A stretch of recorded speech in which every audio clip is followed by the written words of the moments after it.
withdraw J3 for the present time, and I'm suggesting that we probably, the day we're going to meet about the fire, have a discussion about some of the items that are in the package. I've had a couple of calls about concerns over a couple of things in there. So maybe it would be better to discuss it before we bring it back to the table. So delete that one, if it gets approved. Or we would need a, yeah, clause. So can we do the two motions in one? To approve the agenda with the deletion of? Okay. Is there anything else? Okay. I'll call for that question. Those in favor? Opposed?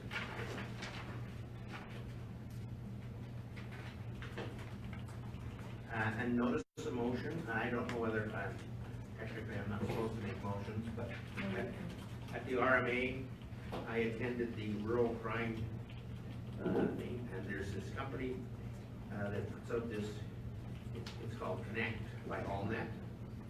So it's a project that involves 3 municipalities right now, and they do kind of replacement of Rural Crime Watch, but it gets fanned out to everybody who's enrolled in the system, as well as these 3 municipalities also put on any public announcements they make, like road closure, fire, fire ban, anything like that, and it automatically is sent out by your choice of a text, an email, or a phone call to either your cell phone or your landline.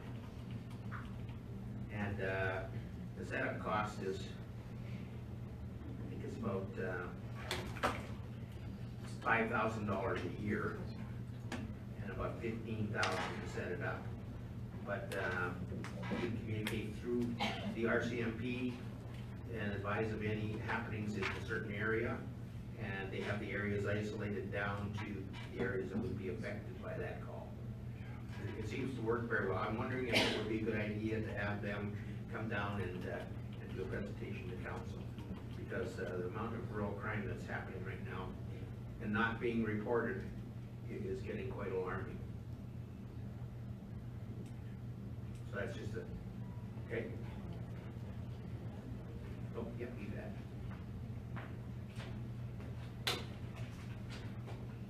Okay,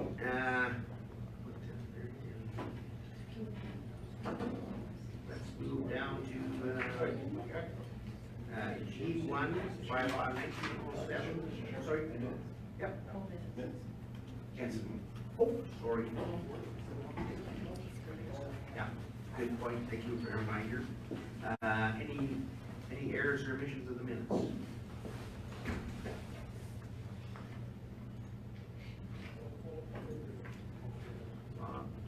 Any further discussion? Seeing none, call the question. Those in favor? Those opposed? Carried. Thank you for the reminder.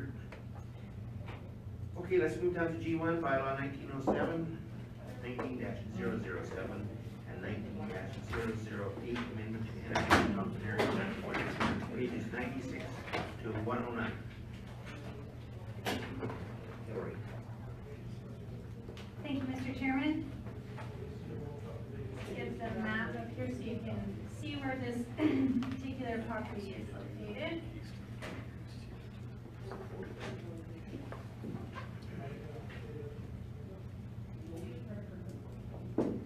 So today I'm bringing forward for first reading bylaws 19-007 and 19-008, which is an amendment to the Interclean Thompson Area Structure Plan and also an amendment to the land use bylaw from Lethbridge Urban Fringe to Group Country Residential on behalf of Johan and Susanna Fair.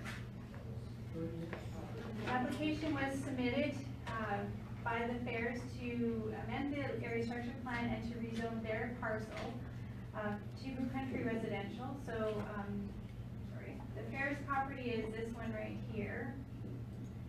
And in the original area structure plan, they had they were included in the plan, but at that time they were not really involved. They didn't want to subdivide. They had no interest in doing anything else than having their 10-acre parcel. They have now come forth stating that they would like to be able to subdivide, and and to split their parcel in half, so there'd be two 5-acre parcels if the applications are approved. So with that, they were required to amend the area structure plan to ensure that drainage, access, were all in compliance with what was previously agreed to, so they have done that. So they've submitted that amendment. And they have also submitted to rezone their parcel to group country residential as currently it is Lethbridge Urban Fringe. So the application has been circulated to all county departments and external agencies for review, and it is anticipated that the public hearing for these bylaws would be held in May 2019. And we would recommend that first reading be held for both bylaws 19-007 and 19-008. Any questions of council at this time? Bob, did you have a question? Yeah, we're getting close to Pioneer again, aren't we? They know the lights are on all the time and stuff. I'm sure they do. They live there right now. Okay, yeah, I just wanna, we're getting very close to that place. Noise and everything there.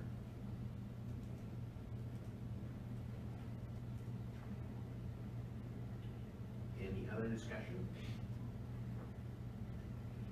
Steve? Thank you, Mr. Chairman. I'll move first reading of bylaw 19-007.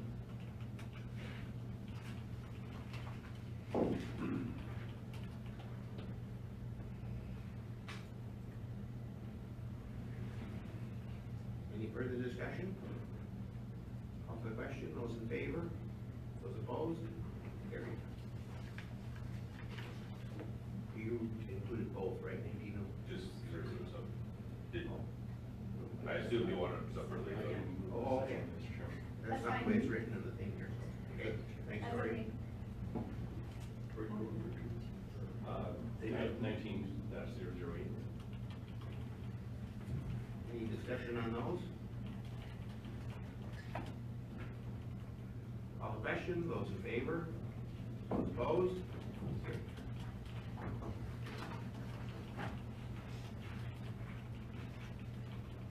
Okay, let's move on to bylaw 19-011, H&A Vandenberg, amendment to land use bylaw, pages 110 to 123.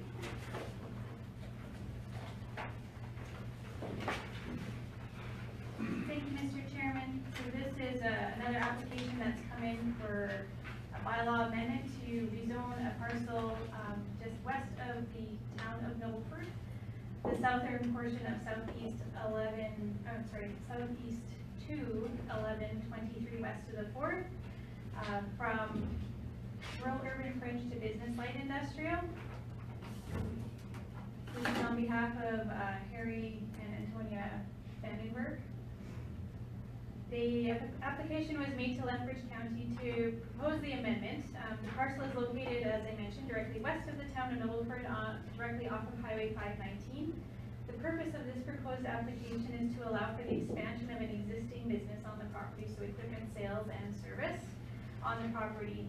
The proposed redesignation complies with the land uses described within the Lethbridge County Town of Nobleford Intermunicipal Development Plan.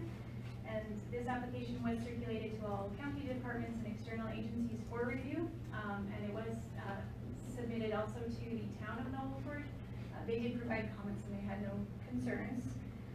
It is anticipated that we would have a public hearing for this particular bylaw in May of 2019 also. So you can see where the amendment is proposed on page 114 of your agenda package. So it's that southern 50 acres of the remaining title there. Any questions of council at this time? Just one, and we turned down, or kind of said no to Nobleford on the extension of water and wastewater.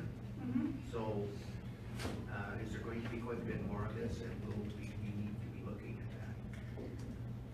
I'm not aware that there's an awful lot of interest in developing in this area at this time. It is one of the areas I know that you as council had indicated as an area to kind of create some more planning documents to expand growth. Generally speaking, if we handle this area like, how we have with our industrial parks, other industrial parks in the county, water and sewer would be held, water, I think, would still be accessible from the town. Sewer could be handled on site for the types of uses that are generally proposed in this area. So I don't know that that would be a big concern at this point in time, unless somebody wanted to put in like a gas station or a truck stop or a restaurant, something like that. Okay. Any other questions? Go ahead, Ken. On the highway, is that the, access control going all the way down there for all the new developments? So for what is existing now, Alberta Transportation is fine with their existing access, but in the future, there would be the creation of a service road, parallel to the highway, which, all the landowners in that area are aware of, and Alberta Transportation has, already commented that they're fine with what's being proposed today, but that service road would be required, say a future subdivision were to occur, where you would get more increased traffic. Okay, so I was just wondering with the two stars, if that was.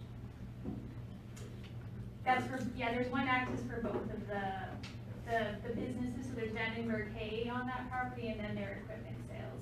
They're two distinct businesses on that property, but owned by the same man.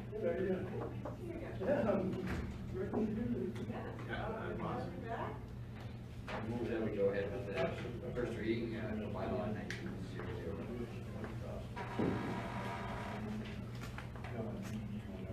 Any other discussion? Call for the question, those in favor? Opposed? Carried. Thank you. Okay, let's do a D3, bylaw 19 at 005. Road closure and consolidation. Jason Hastings and Michael Hastings, and it is on page 124 and 120. Rick? Thank you, Mr. Chairman. So this is coming back, February 20 or 14th council meeting, first reading of a road closure, which seemed to be at the time just a typical road closure that we do in the county. Following that, we had realized that official notification had not been given to all the adjoining landowners. Although discussions over the past several years have occurred with individual parties along the way, it was not officially sent to each individual landowner that may have interest in the property that the closure and consolidation was going forward. During the process and the inquiry that we did internally, we determined that this is a missing in our procedures. So we've added that as a step in our procedures when we do road closures and consolidations, to give official notification to each adjoining landowner prior to going to first reading. In this case, we had 3 different landowners have some sort of interest in individual portions of the road, and none of them had indicated they would support a split of the road in any way that we could possibly split it up to give each a portion. If we did give it to one landowner, there was other issues with getting blocking off access to one of the adjoining parcels as well. So at this point in time, we're looking to go back and turn the clock back and rescind first reading of the bylaw, road closure, sale, and consolidation for Jason Hastings. Any discussion?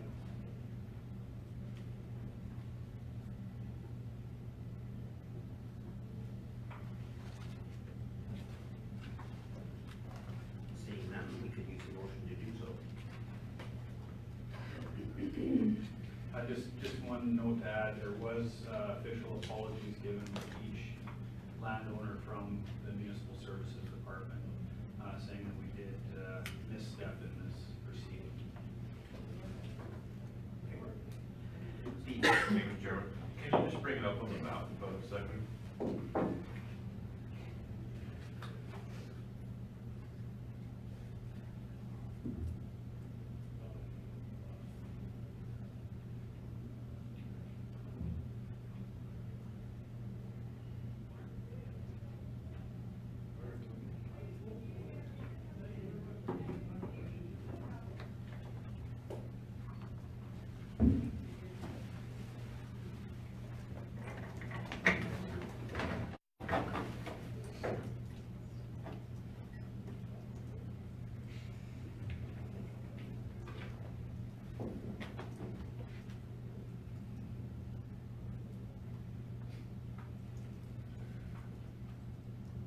So it's this piece, well, it would be from here, extending through to here. So, the three landowners, there's one on Northwest 17-8, and then a different one on Southwest 17-8. Yeah, this one is Robert Luco, where the hand is. This one, Helen Nagy, and then this one is the Hastings family. So the road closure was from there on. From there, So why does the little one have interest in it if it's past their property? because they have here, they have a lease right now to access their property. But the road closure was beyond their property. I don't see why three are involved. I can see why two are involved, but So we did, well, one of the solutions was to leave this as open and rescind that lease. And then split this one in half down the middle, and half would be offered to both parties. okay. But they weren't interested in that at all. So that was one of the options that we went through when we were doing the analysis. And it just didn't fly, and we couldn't get them on board for that. So the other option was to come to here, but then you've got access issues. If he gets a portion of it, then you don't have proper access to this parcel up here. Okay. I have a quick question. I might have missed this because I wasn't here, but why did we decide to close that road? What initiated it? It was a request that was brought forward by the landowners over time. We do look at, we have a program in place where we look at unused right-of-ways and offer them for sale to one or both of the adjoining landowners, just because there is liabilities associated with those right-of-ways. There's access issues sometimes, there's encroachment issues. So we do it just to clean stuff up. And in this case, because this piece here really has no effective value for us, we thought it would be reasonable just to close it and consolidate it with the parcel. So traditionally, we've had a list and then also we get approached by landowners. Is that accurate? Correct. Okay, thank you. Bob? So step back in, it's in fully gravel, that's a real good road back there, no? There's Just a trail. no road there, it's Just a trail. undeveloped. Just a trail. So, Claus? Thank you, Mr. Chairman. Question, so why would they be against doing the latter part going up? And that they didn't agree with doing that, they wanted the whole thing done? What was the reason for that? When we deal with landowners, sometimes we can't tell you, they just have an opinion that they put forward. And we've tried to tell them that this is the best option we can give them, and they just say, okay, well, if that's the best we can do, then we're out. So if that comes up and there's nothing we can do to change their mind. So this is probably one of those areas though, where we should consider putting in a walk gate. And the only reason I say that is because towards the end of the white line going north there, you run into a little, no, come back this way, end of Lucas there. You run into a little situation of difficult to get down the road allowance, and I do mean difficult, because it is fairly deep coulee there. And we can look at that. We would have to put it in up here because Luco still has a lease Yep. for this piece here. Yeah. Yeah, we can look. It's kind of a liability thing to us, I think. Yeah, and that's part of why we get rid of some of these properties when it's our property and it's an access right of way, then there are liabilities that we try to get rid of.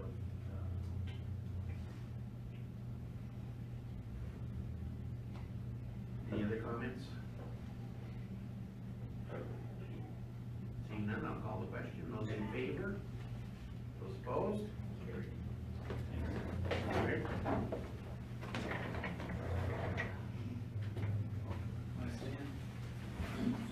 Yeah, we might as well move down to H1, pages 129, 132, SMRIP letter of support. Thank you, Mr. Chairman.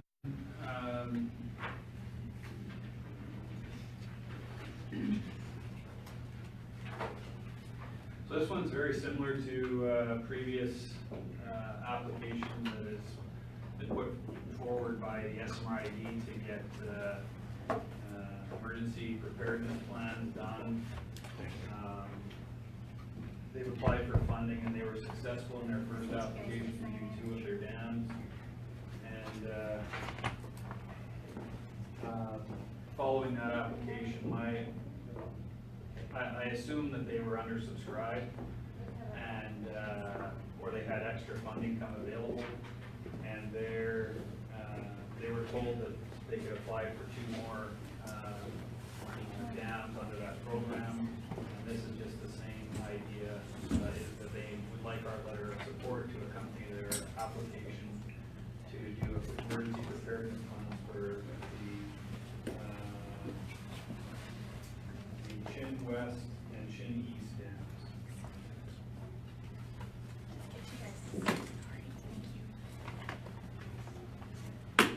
So that would be the kind of divider between Stafford and Chin Lake, that roadway there. As far as I'm aware, I don't know their terminology for their infrastructure. We don't have maps that typically show that, so I assume that that's the dams that separate Stafford and Chin. But there they call things differently than we may. And what was the letter of support we sent a while ago? Was that for? It was almost identical to the letter that's written here as part of your package. It was for,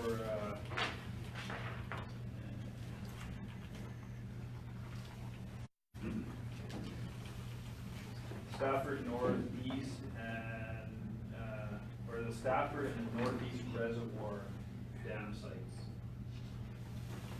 So Chin East and Chin West are separate from those.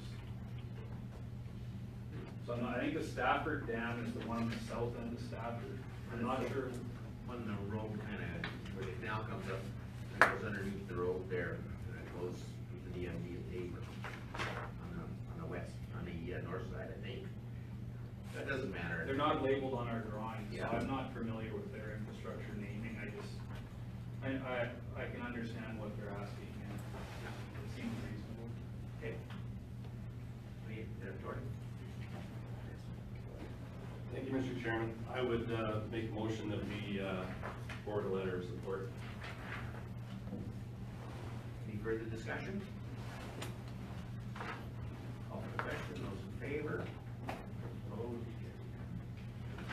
Can we assign to the Calgary Stampede? Yeah, it should have. Okay, so pages 133 to 136.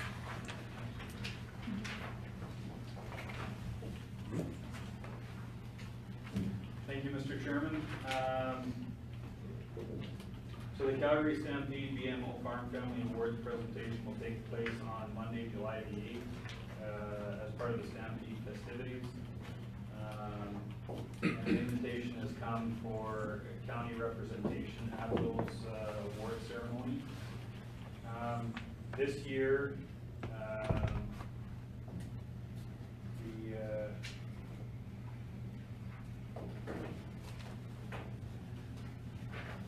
Dave and Mary Bishop family were nominated by Lethbridge County to receive the award. Their farm operation is in Division 5, which is Councillor Campbell. Historically, the councillor of the division has been giving the first right to be to accompany the farm family to the nomination ceremony. And that's just historical. Typically, the councillor and his guest would be the one. In the last couple of years, I think that's kind of ended up that the councillor of that division did not go or did not have a guest, and another councillor joined the councillor that went. But typically, in the past, from what I understand, it is the councillor of the division that's given the first option. Correct. Steve? Thank you, Mr. Chairman. Unfortunately, the dates don't work for me, but I would move that Councillor Benson be, select Councillor Benson and guest to represent Lethbridge County at the 2019 BMO Farm Family Awards presentation, July 8th, 2019.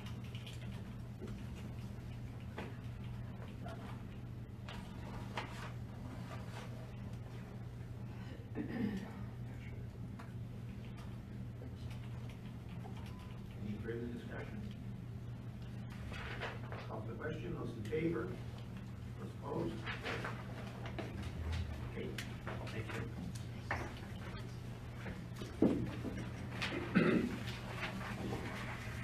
Okay, let's move up to our appointment for 10:30, public hearing for bylaw 19-004, the Netherlands Reformed Congregation Amendment to Land Use Bylaw from Spring Industrial Urban to direct control on southeast half of South, on the north half of South 20, August break media, 2-9-21. Have a motion to open the public hearing. Morris?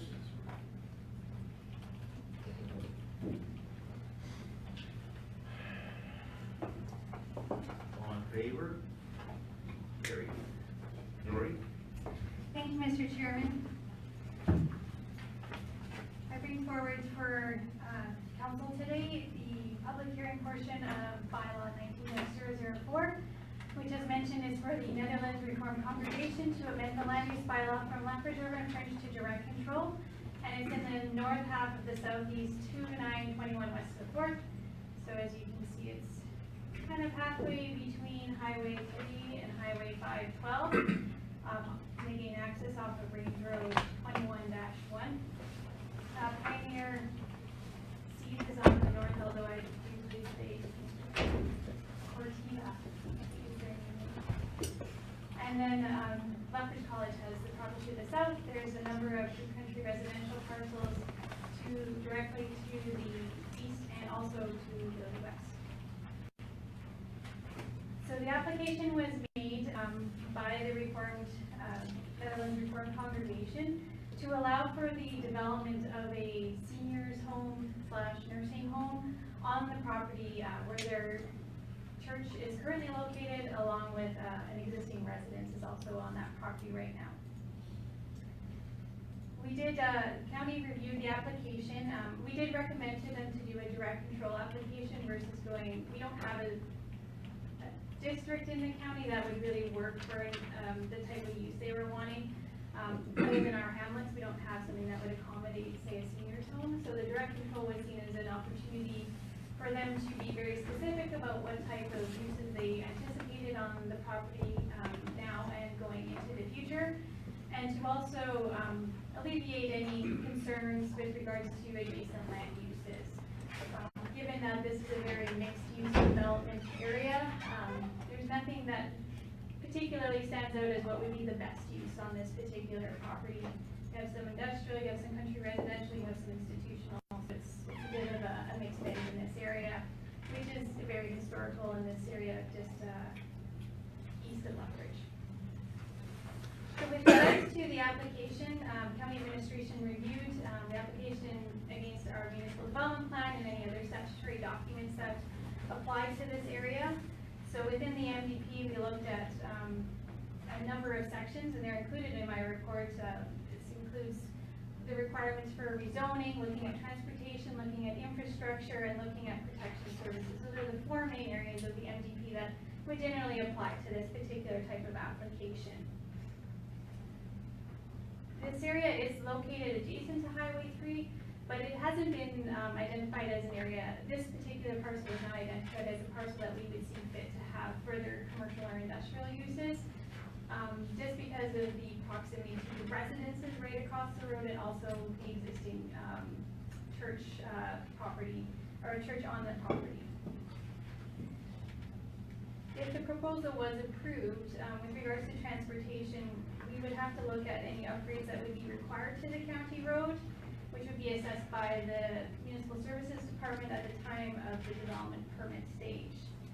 Regarding infrastructure for the parcel, the applicant has proposed that the wastewater would be treated on-site, and given the size, this probably isn't a concern with regards to the type of development that they're proposing. They do have 80 acres to work with. In addition, if there was ever, wastewater services to be provided in this area, we would probably look at connecting them onto that type of regional wastewater service, which would be a good opportunity for all parties. They have also confirmed, the applicant confirmed that they have access to potable water. Here's a letter from the water co-op in the agenda package. They have 5 water units, 3 are currently being used and 2 would be used for future use. Drainage was addressed on the property prior, when the actual church building was constructed. They do have a small stormwater management pond on site. That would be reviewed at the development permit stage to ensure that any further development would be able to be accommodated in that stormwater system. No different than what Pioneer did for their expansion operations just about this time last year. Fire protection would be required as per the building code, and fire protection services would be provided under the agreement that we would have with the city of Lethbridge. This area falls into our Lethbridge fire emergency area.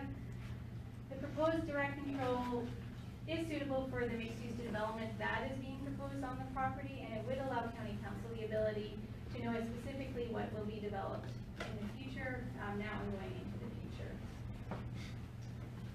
As a note, this property does fall within the intermunicipal development plan with the city of Lethbridge, and it's within policy area 4, sub-area 3B. I don't know if that means anything. Council, but it's generally the area that's considered in that sub-area is south of Highway 3 going down to about Highway 512-ish, and maybe a little bit further south. But it's generally this area here is that sub-area. So you can kind of see it's a bit of a mixed bag in terms of uses. You have the research station, we have the hamlet of Fairview, we have the college, we have some residences, we have some industry. There's a lot of stuff going on in one little area.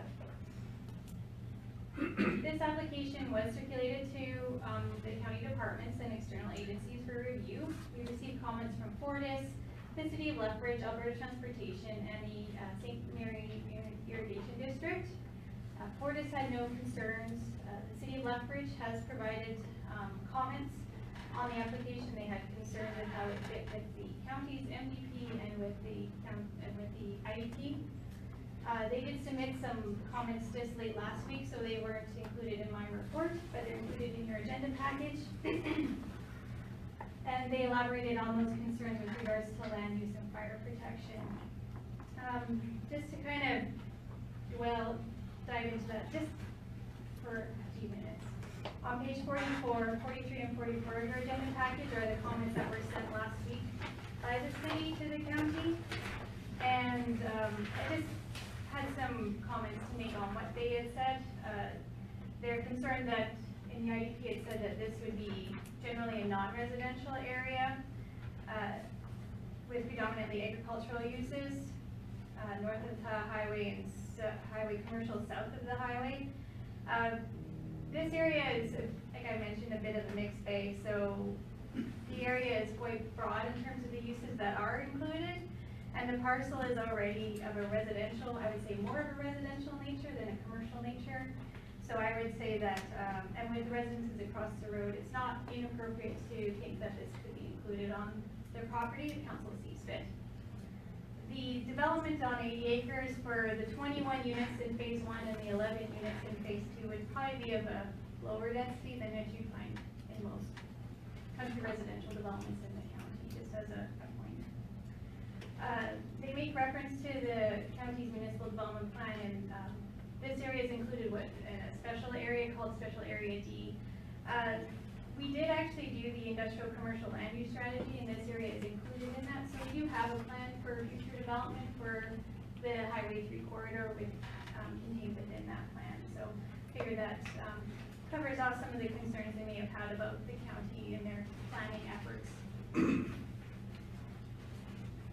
The direct control, I think, is an ideal way to deal with this type of use and what's going on around it. And so I think that it addresses servicing, it addresses growth for this particular parcel and how the Netherlands Reformed Congregation wants to move forward with their particular parcel. Also noted in this area, which, as similar uses to what they're proposing, we have the South Country Treatment Center, which houses 21 residents at any given time. That's located south of the research station. We also have the jail, which is an institutional use, which I don't even know how many people are housed there. But, you know, you gotta want to know. But you can see, like, there's a large number of different uses that don't really fit into one specific district. So, I mean, it's hard to say that something does or does not fit when you've got such a mixed bag in an area. It's just kind of some broad commentary on the comments that came from the city. Although I do appreciate that they took the time and effort to really look at this application. For the fire services stage of it, they have provided some recommendations of what they would like to see. And these would probably be addressed if this was approved at the development stage, not at a rezoning phase. But all buildings would be required to meet the building code. And if there is extra things that needed to be addressed, those certainly could be addressed. Because it would be, once again, talk to our service provider to ensure that they're being met. So the other comments were made, Alberta Transportation, that they would just require probably a traffic impact assessment at some point to ensure that traffic going onto and off of the highways in that area was dealt with appropriately, no different than what the county would do internally with regards to the range road. The SMRD noted the water rights would have to be transferred or sold for any of the developed land, which is typical for the for the irrigation districts. Once it's developed, it's not for irrigation, so those water rights have to be moved off. Public notices were sent out for the hearing to adjacent landowners and advertised in March 12th and 19th editions of the Sunny South News. We did receive a comment from the former DuPont Pioneer, now Cortiva, as seen on page 42 of your agenda package. They did have some concerns with regards to development happening close to them. They want an understanding that you know, they can be noisy. They run 24/7. They don't really stop for anything, I guess, unless something breaks down. They're okay with the application as long as there's an understanding that this is in proximity to the development. And we did take that into consideration. I think the applicant also did with regards to increasing setbacks so that you're not having someone abutting the property like 20 feet away. We did increase that to 50 feet, but really they're going to be more than that distance away according to what their site plan is. So I felt that there was some buffering included in their planning, in their site planning, so to take into consideration that, you know, the proximity to the seed plant. So with that, I have recommended that second and third reading of the bylaw be approved by County Council. Pending any other comments or considerations that come up through the public hearing.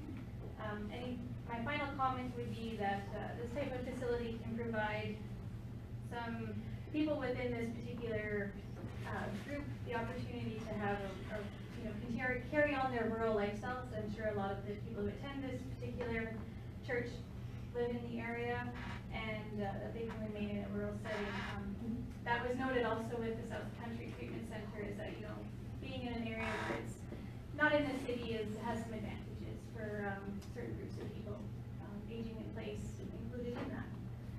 So those are my comments to council. Any questions at this point in time? Any questions of Hillary? Ross?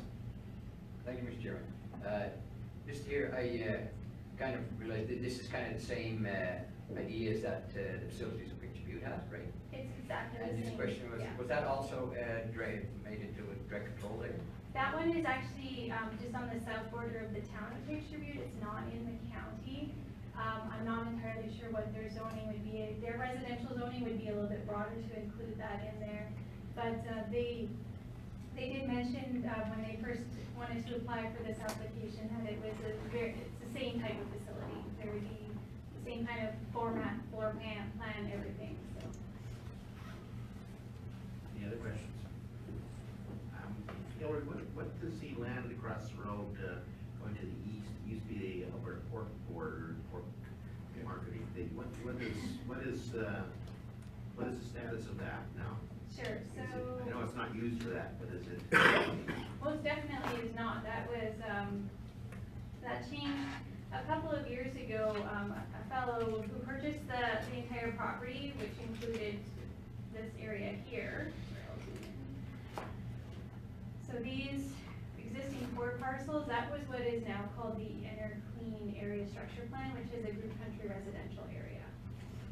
They kind of renovated the existing barn, and so that's just used as his personal, the owner uses it for his as he had business and his personal use, and there are houses on the majority of the parcels now. It's no longer the hog market, it's now a residential area.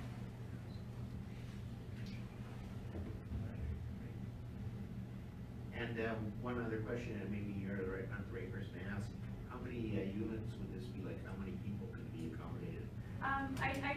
I counted the number of units the best I could. I do believe there was 21 units for phase 1 and 11 for phase 2, but definitely the applicant would be able to clarify that and know how many people would be within the register. Most of them might be single occupancy, but there could be some double occupancy in there too. So, but that's, I know how many units there are, but people would maybe vary a little bit. Thank you. Any other questions? Okay, thank you. Thank you. We will go into the public part now, and I would ask anybody who wishes to speak, please do limit your comments to 5 minutes, and to make sure they're directly related to the application today, and address them through council. And the other thing is, we'll ask for those who wish to speak against first. So I will call now for anyone wishing to speak against the proposal.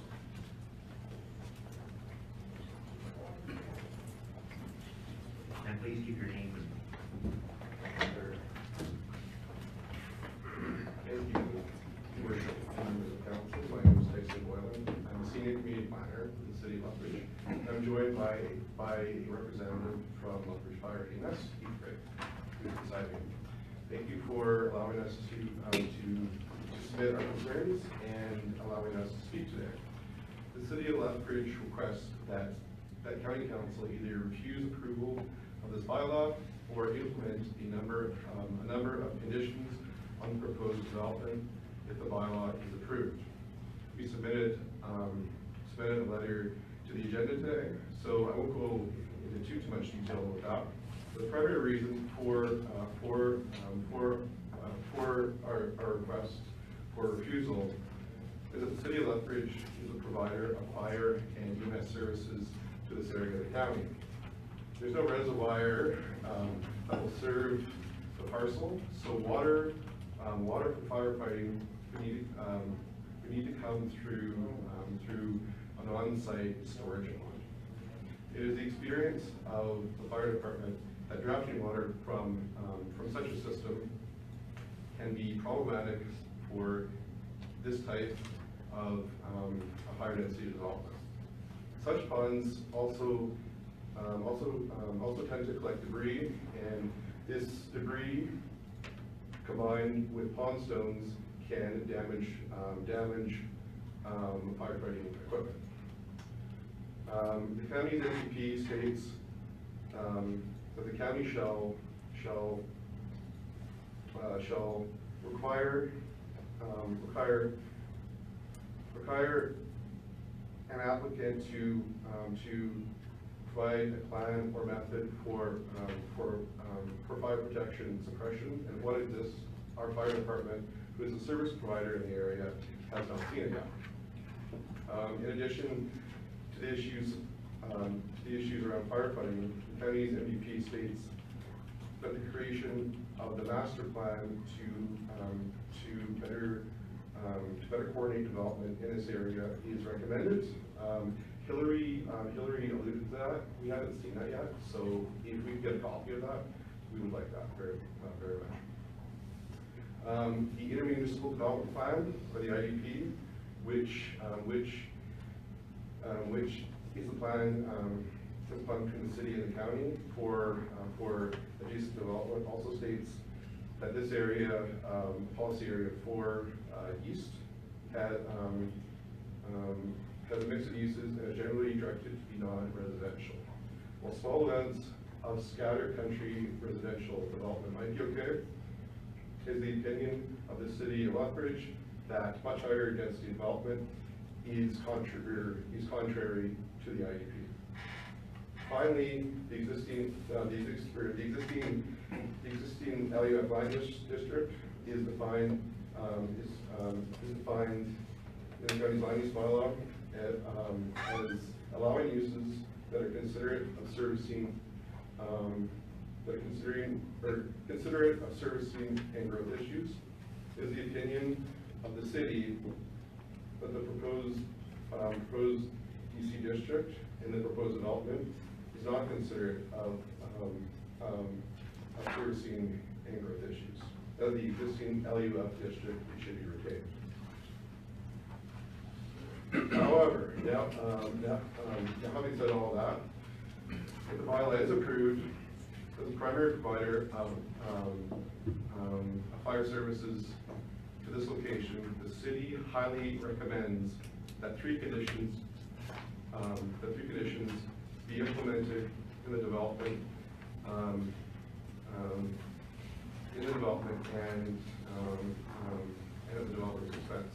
They are that buildings are sprinklered for fire suppression, that pumps be installed at the on-site storage pond for the use of the fire department to draft water from in the event of a fire.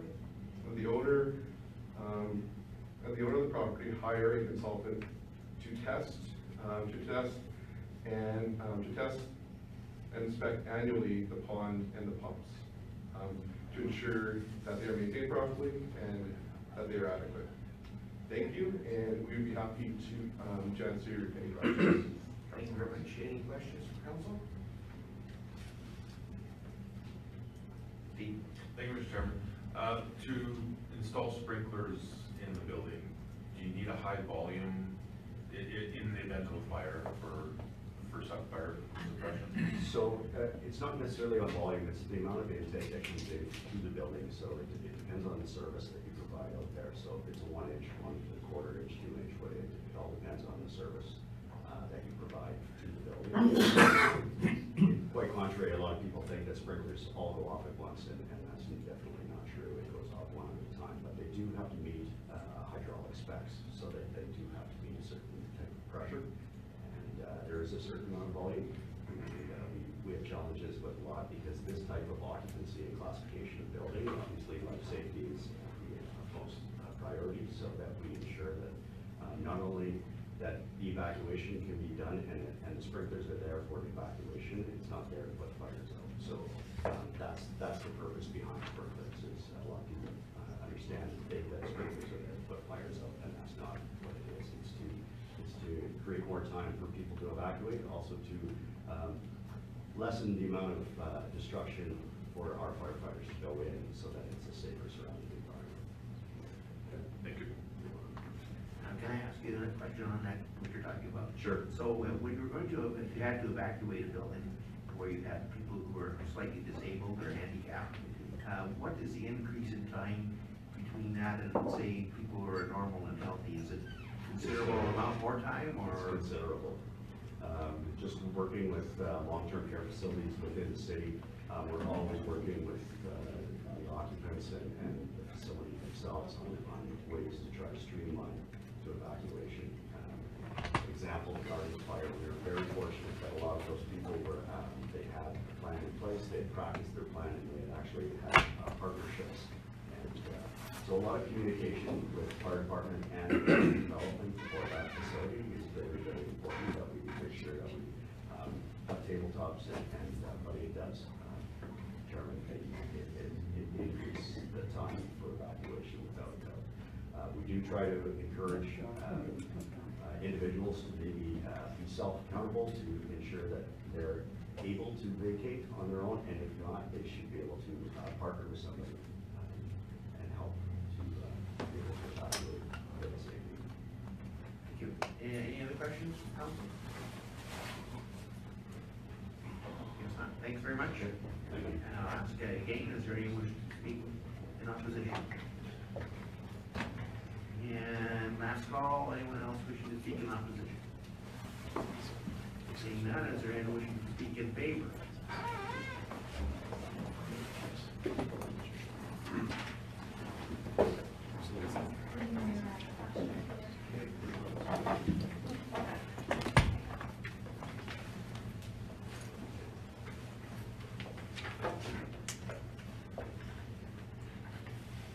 Sorry, we had some folks thinking it's a closed meeting, so just open it.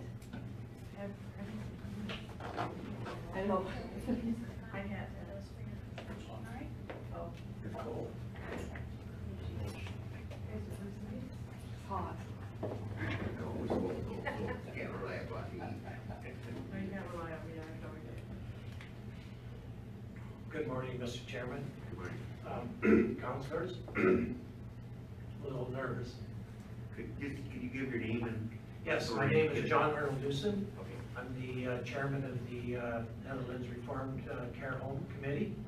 And with me, I have Dick Van Arberden, who's one of our building committee people. So we'd like to thank you very much for giving us the time to, and allowing us to give you a small presentation. We'll try and be short, and we'll try and address also the concerns that the fire folks had. So I just thought I'd give you just a little bit of a, so you can see what we were thinking. This here shows the property. It also shows where the home would be. So this slide here shows all of the state of the phases. No, actually, it doesn't. It shows phase one.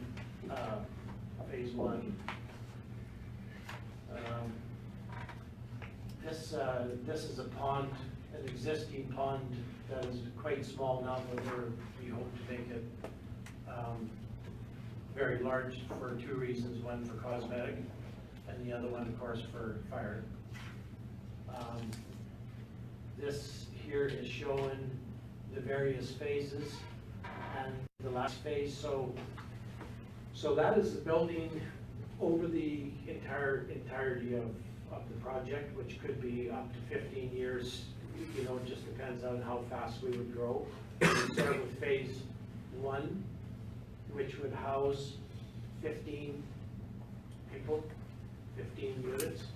6 of them would be dementia, what we call memory care.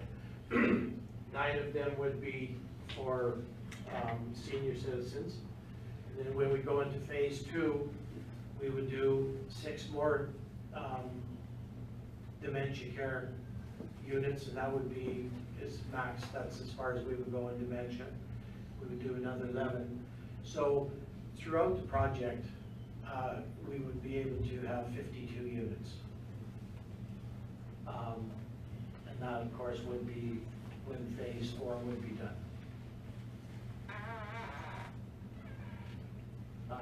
You can see that the building is 638 feet long when it's completely done. It'll be 256 feet deep. Our neighbor to the north, so sort of right off of phase 4 there going north, would be Pioneer. And they were approached, as we all heard here. They had no problems. The only thing they wanted to make sure was that we wouldn't have older folks traveling from the home onto their property. And we said if we needed to do anything in a fence, that would not be a problem. So we're there to work with them.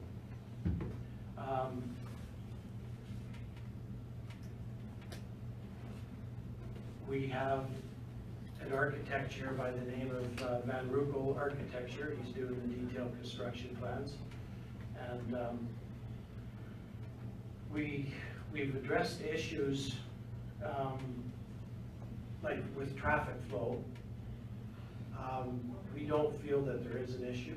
There really won't be a ton of traffic going there. I mean, a lot of people are coming from Coaldale, they're coming down to Jail Road, whether it's going west or going east, or from the highway, and, you know, we need to thank the highway people because they've already put merge lanes, coming into, that road, so there really wouldn't be any concern about traffic. At the end of the day, there would not be a huge staff there, and, the church probably generates way more traffic than than that care home will do, at any given time. The potable water was brought up, that we have 5 units. Sewer, we have lots of land to work with, but we're also hoping that that line comes down and that we can join that line at that time. That's really exciting.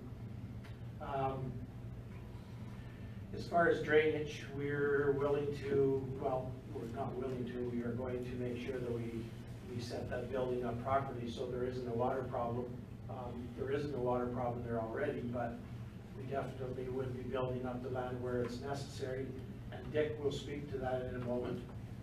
So Dick will speak to you about the fire concerns and also the drainage.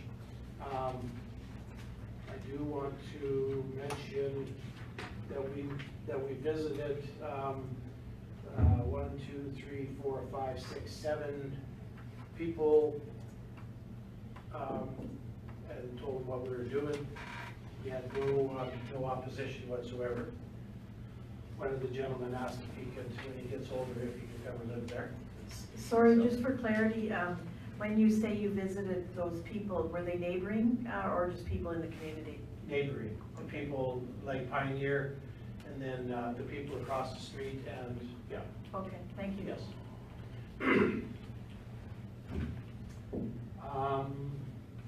You want to speak about fire suppression systems? Yes. As far as fire suppression is right now, the church's sprinkler facility, we have 2 fire hydrants around the church. We've talked with the engineer preliminary about it. Most likely we can hook up to the same system. If we cannot, the building is a B1, a B2 on the building code. This means it's a sprinkled building. There's fire separation walls in there.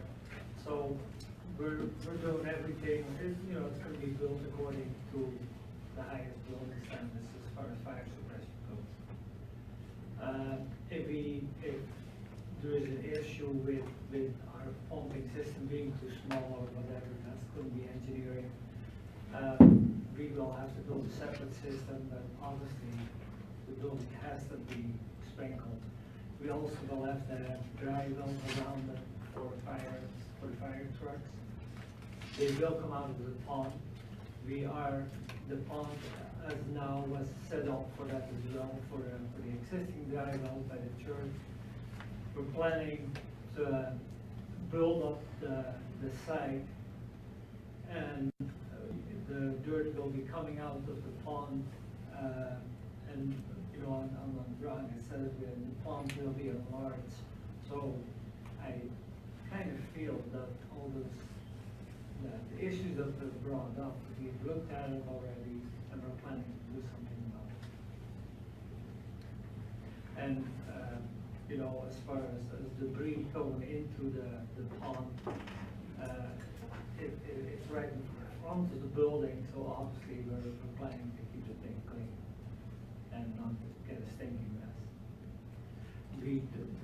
The pond will also be used for drainage of the site. Like we're planning to put a swale or a ditch around the whole site which drains into the pond, just like right now the whole parking lot drains into the pond as well. Any questions?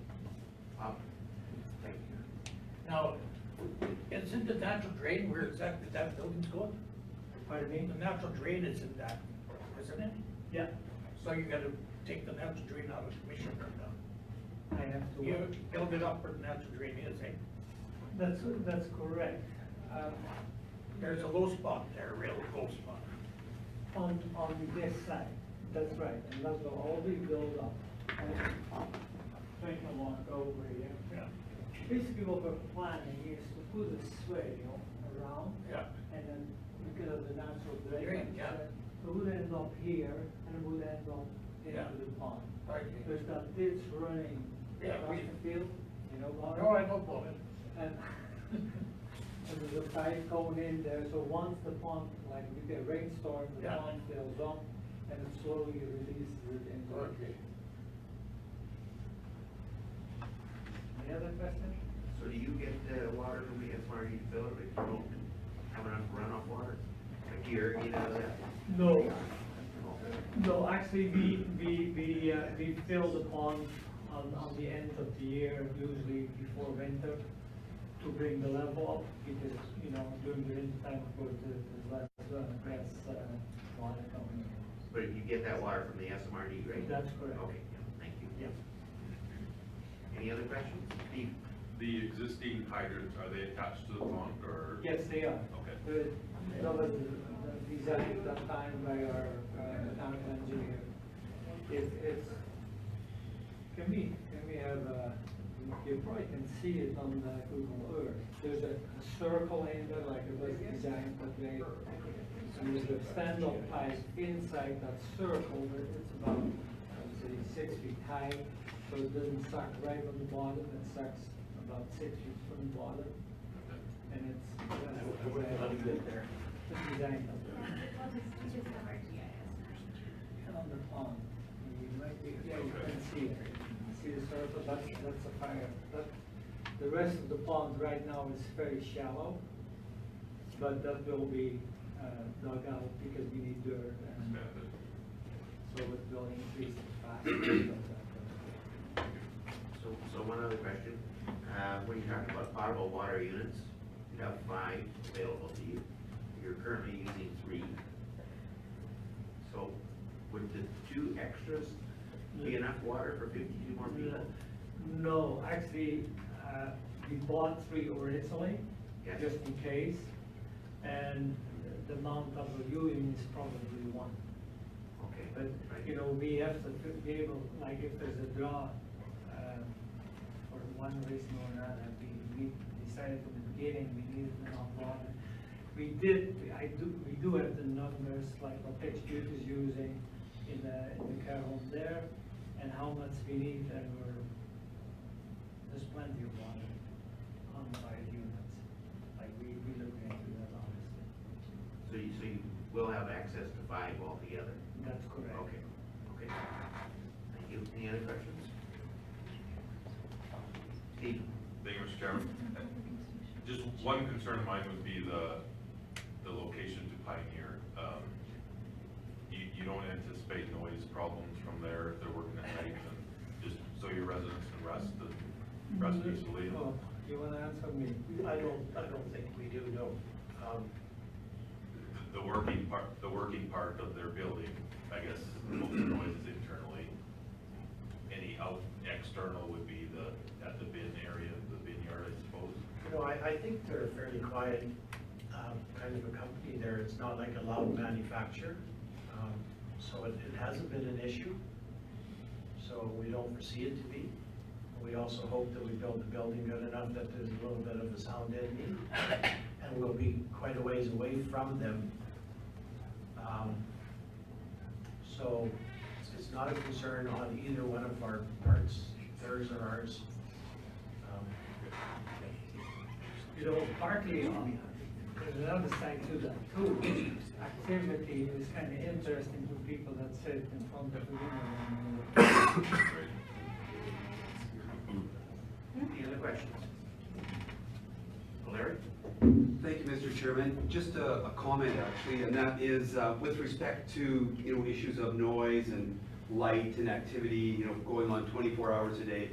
Should it bother the residents, it's very, very difficult for our community peace officers and, you know, under the bylaw enforcement function to go to such a business and say, hey, I know you've been here for, you know, however long, 20 years or whatever, but there's a new residential, you know, development or facility here, and some of your activities are, you know, bothering the folks living there.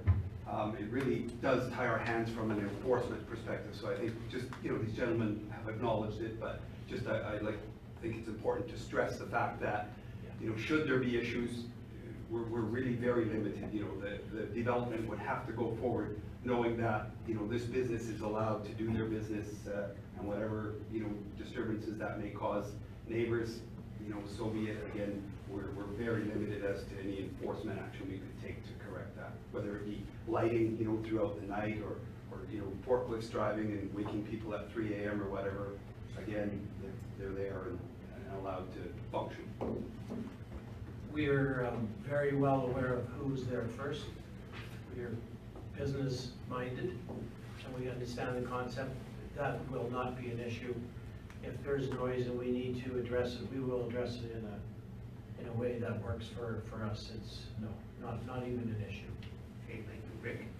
Just gonna piggyback on what Larry was saying, and there is also other land in the vicinity that is earmarked under our commercial industrial land use strategy for commercial and industrial growth along the Highway 3 corridor.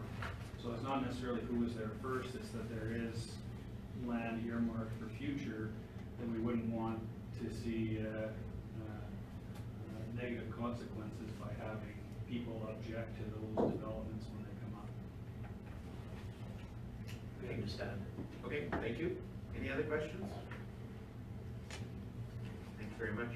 Thank you very much for having us. Is there anyone else wish to speak in favor of the proposal? And last call, anyone else wishing to speak in favor? Sorry. And are there any final questions of Rick? I just wanted to give a little bit of clarification on how we deal with the development permit when it comes up, and the requirements of Part 3 of the building code. Their engineer would require to submit a plan to Park Enterprise, I always forget everything. And they would have to determine that it does meet the requirements of Part 3. I think their Division B2 is the requirement they would have to meet to get an occupancy permit.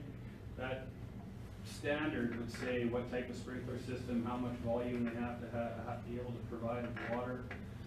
And until they met that requirement,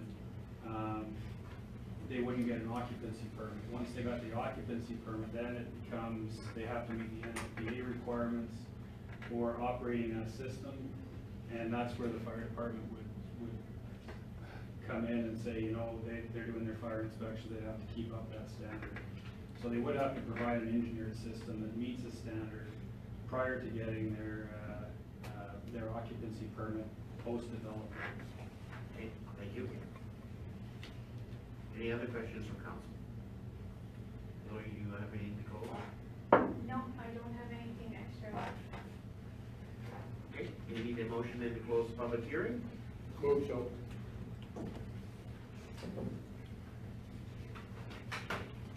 All in favor? Anyone opposed? Carried.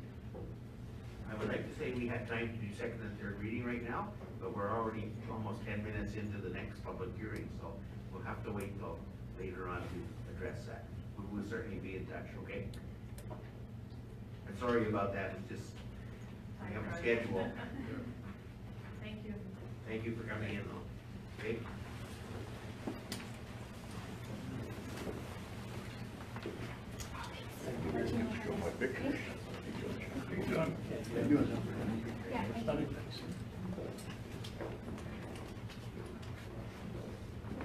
It's you to sign it. So next we have a public hearing scheduled for bylaw 19-006, Kirkham Holding, for, to amendment to land use bylaw from, rent control to urban fringe to business like, general industrial, rural general. So it is on page 46 to 63. Oh, there you go.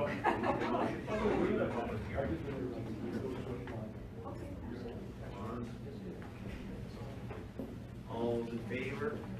Opposed? Carried. Thank you, Mr. Chairman. So this next public hearing is for bylaw 19-006 on behalf of Kirkham Holdings Limited, and it's to as mentioned, amend the land use bylaw from direct control and urban fringe to business light industrial and rural general industrial. And it is specific to Mr. Kirkham's parcel, which is plan 1113171, block 1, block 4, in the southern portion of Southwest 10921 West Circle. So as you can see on the ortho photo, it's Kirkham Holdings Limited, so it's this entire parcel that they're proposing be redesignated. And this application was made in compliance with the recently approved Chinook Industrial Park Area Structure Plan, which identified the western portion of the parcel to be business light industrial and the interior part of the parcel to be rural general industrial. This, in addition to this complying with the Chinook Industrial Area Structure Plan, it also complies with the policies of the county's municipal development plan and also the commercial industrial land use strategy and the municipal development plan that we have with the city of Lethbridge. This application was submitted to different county departments for review and also to external agencies. Alberta Transportation and Alberta had no concerns, as a lot of the items that came up with regards to these were addressed in the area structure plan. The city of Lethbridge had no concerns, but we did comment that the intersection improvements on Highway 43 would be required in the future, and that access to city water and sewer would require approval from the city council. The county and the applicant are both aware of these considerations as they were included in the area structure plan.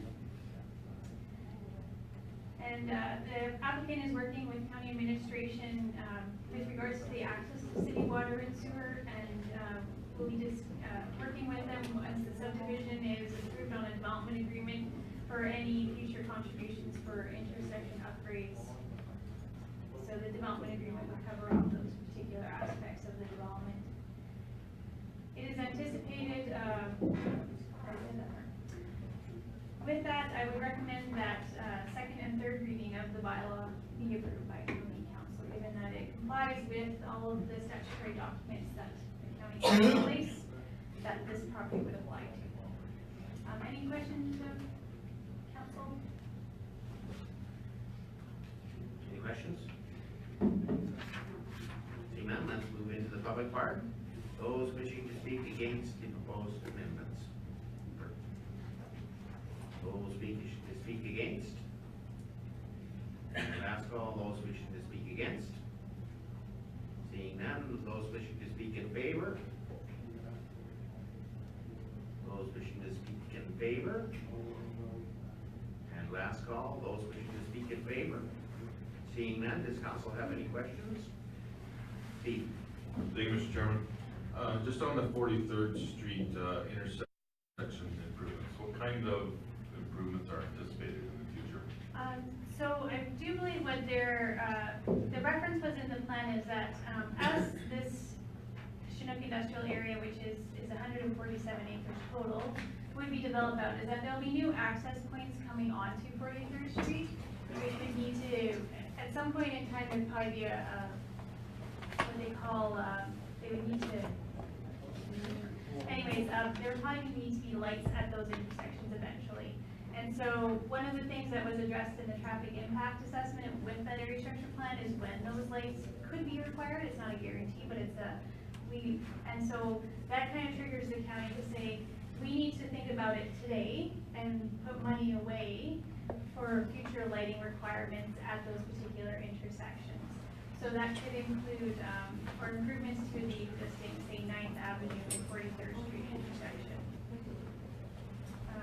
So that would be something that we would want, we're anticipating that we want to have, like, created a reserve fund that as development happens, people are putting money into that reserve, developers are putting money into that reserve, and then once the trigger point happens that we need that improvement, we have the funds available to do that. So that's, that detail was provided at the area structure pantry, so that Rick and Devin and I are aware of that. Ken? I would assume that those lights will be at the intersections that are already there from the east. There'll be the one, so like the 9th Avenue intersection, and then there's gonna be a new ones to the north. At 18th Avenue, not much. Yes, they did line up like, they did line up with this existing city intersections, yeah. So the one, so I do believe this is 12. 18, 12? 12, just 12. And then, moving up, so you see there's another So there's intersection here. 4. Not all of them will require lights, but, I don't recall off the top of my head which ones did, but there would be a requirement sometime in the future to upgrade those intersections.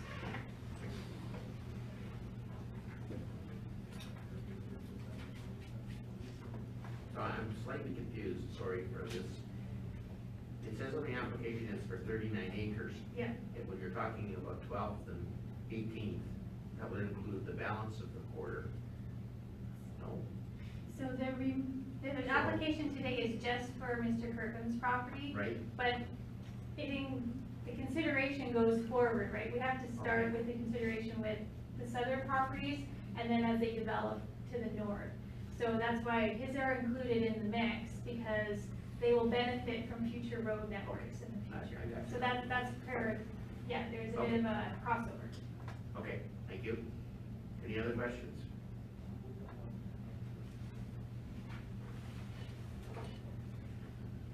Last call, any other questions?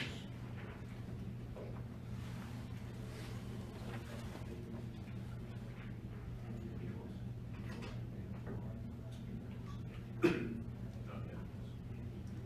need to close the public hearing then. Ken? Call the question, those in favor? Those opposed? Carried.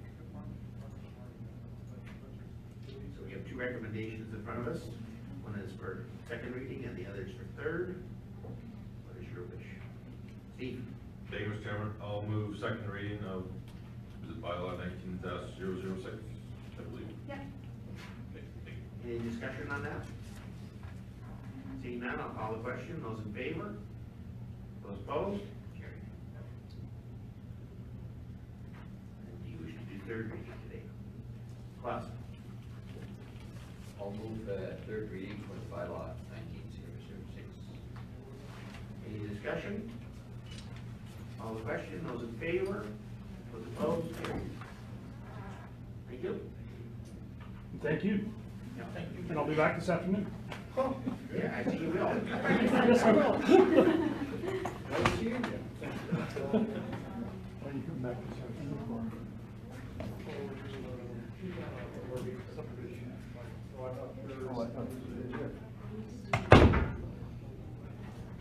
Second and third. Okay, let's move back up to the public hearing we went for the Netherlands reform. And have the discussion on the second and third reading.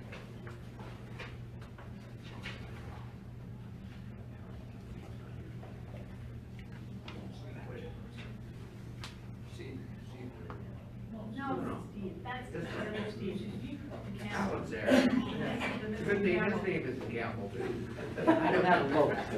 We'd really be He confused doesn't here. Any discussion on this?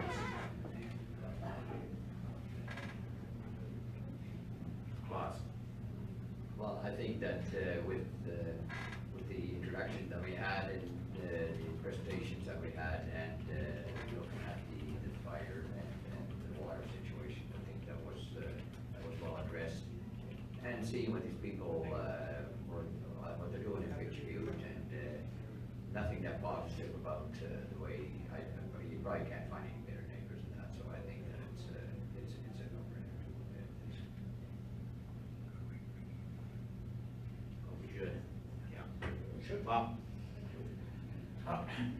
To me, I worry about that Pioneer Grade because that's got twice as big in the last 6 months.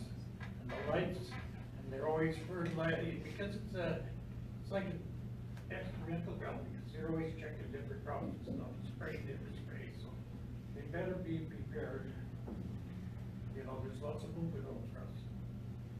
So agriculture area. And they're going in the natural drain, close to it.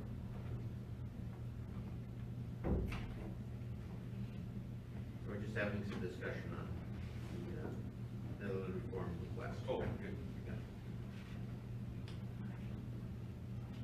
Yeah. Any other comments?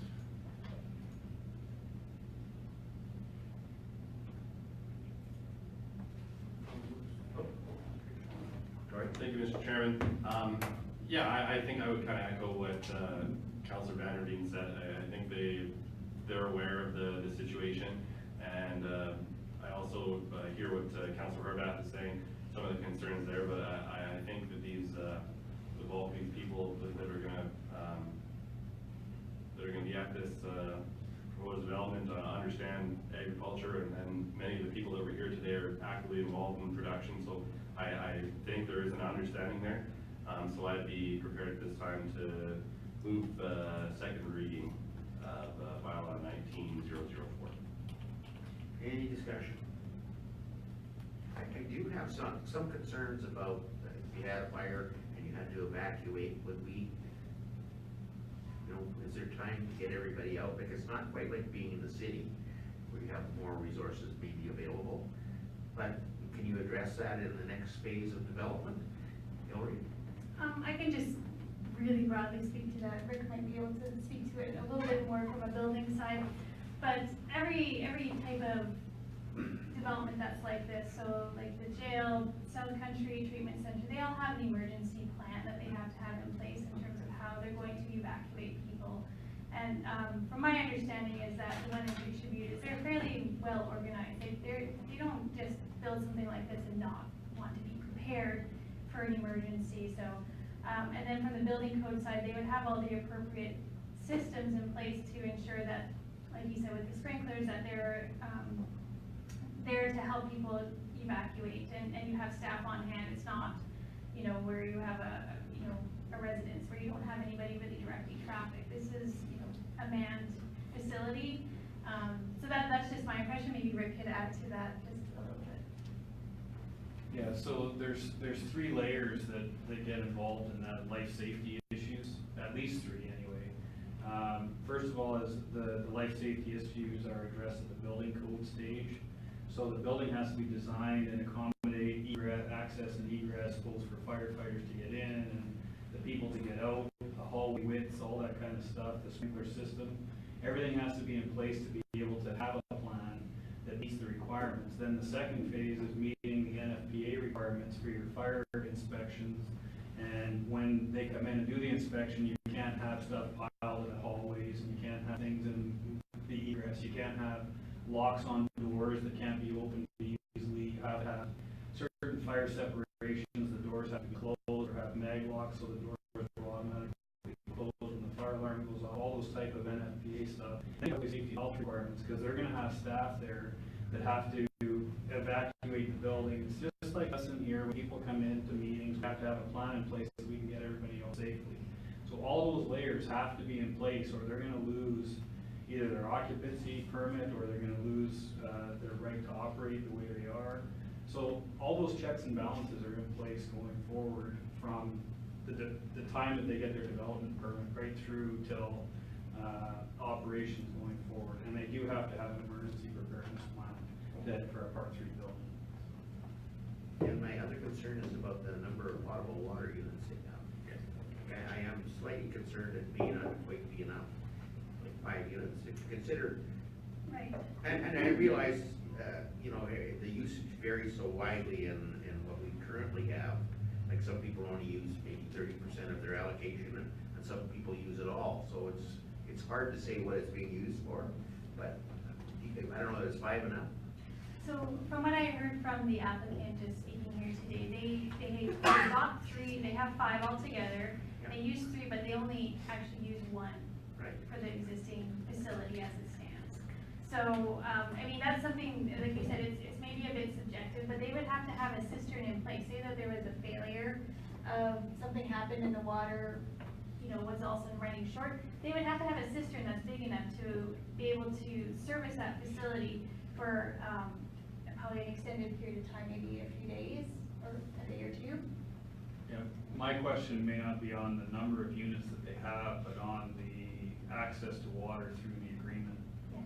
Might be a question. They would have to have permission from the city to use that water for a commercial purpose, potentially, because it is for domestic. But that, again, is part of the development phase, not Yeah. necessarily a decision to be made today. It's something that we would require that they would get that permission going forward. Steve, what are your thoughts? Yeah, what I had suggested in my comments was that at the, if this gets approved today, is at the development application stage, we in that process. As that part of the process is that the county would ask for an engineer's detail plan on the water, that they calculate the number of residents, the units, the kitchen facilities, the laundry facilities, all that, to be a volume calculation of what they need. And then they can look at what their daily usage is, and then the number of units to see if they have enough or like that. To get that as part of the development application process at the front end, as part of their submission. And have a professional determine that, so we actually, the county will know what those numbers are, what that calculation is. Okay, thank you. Bob? Thank you, Mr. Chairman. I think they touched on it, that they take Picture Butte as an example of the water usage and everything like that, so I think they have kind of calculated what they need. And with that, that they have their emergency cistern there, possibility would always be there to haul potable water to there, so I mean, that would be the backup what they would have. Absolutely, yeah. Okay, any other questions?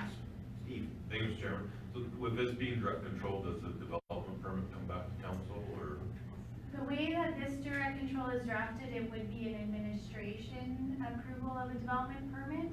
If that's something that council would like further oversight on to ensure that those things are done in the way that council sees fit, you can amend the bylaw so that council is the development authority versus administration. That's your opportunity at this point in time.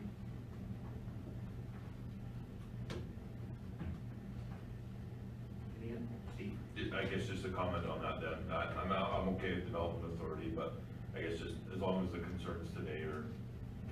And we would, just in terms of Mr.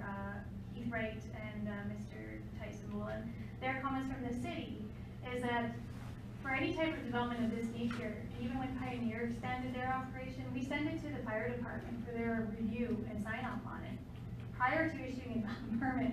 So, you know, we're very cognizant of, you know, that they're there, we want to make sure that they're on board and that they're happy with what's being done in terms of those systems in place.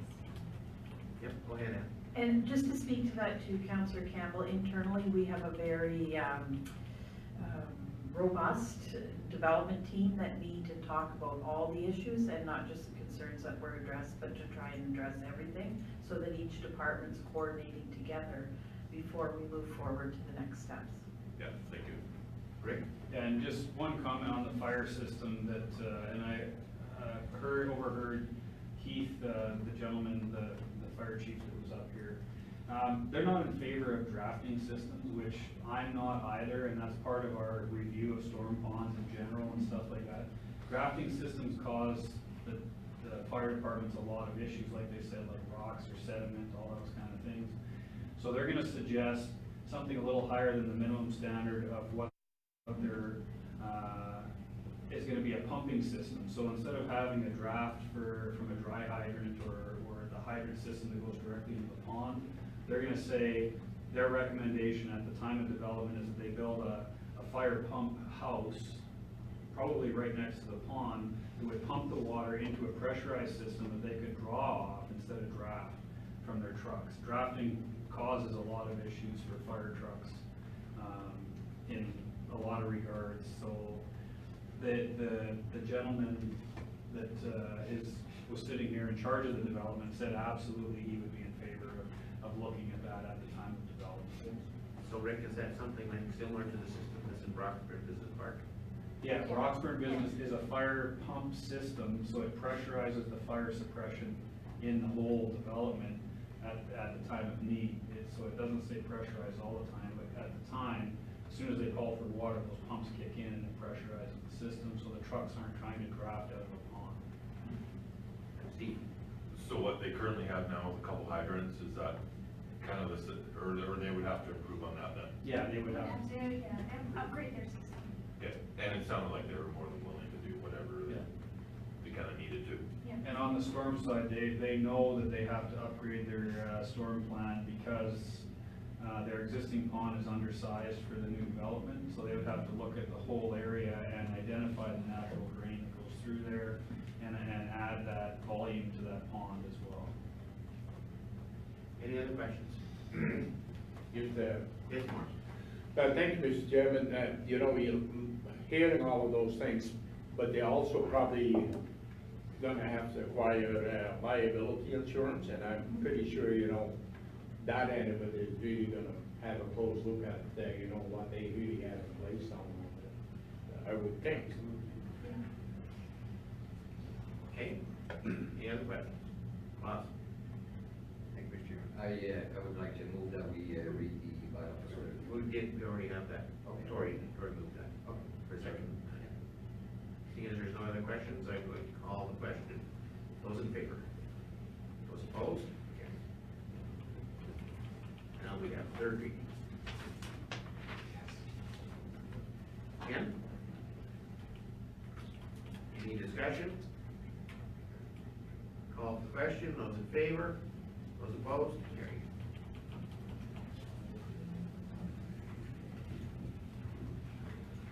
Okay, we have a 11:30 public hearing, and that's the amendment, or bylaw 19-009, amendment to Lethbridge County, Town of Noblesburg, intermunicipal development plan, pages 64 to 77.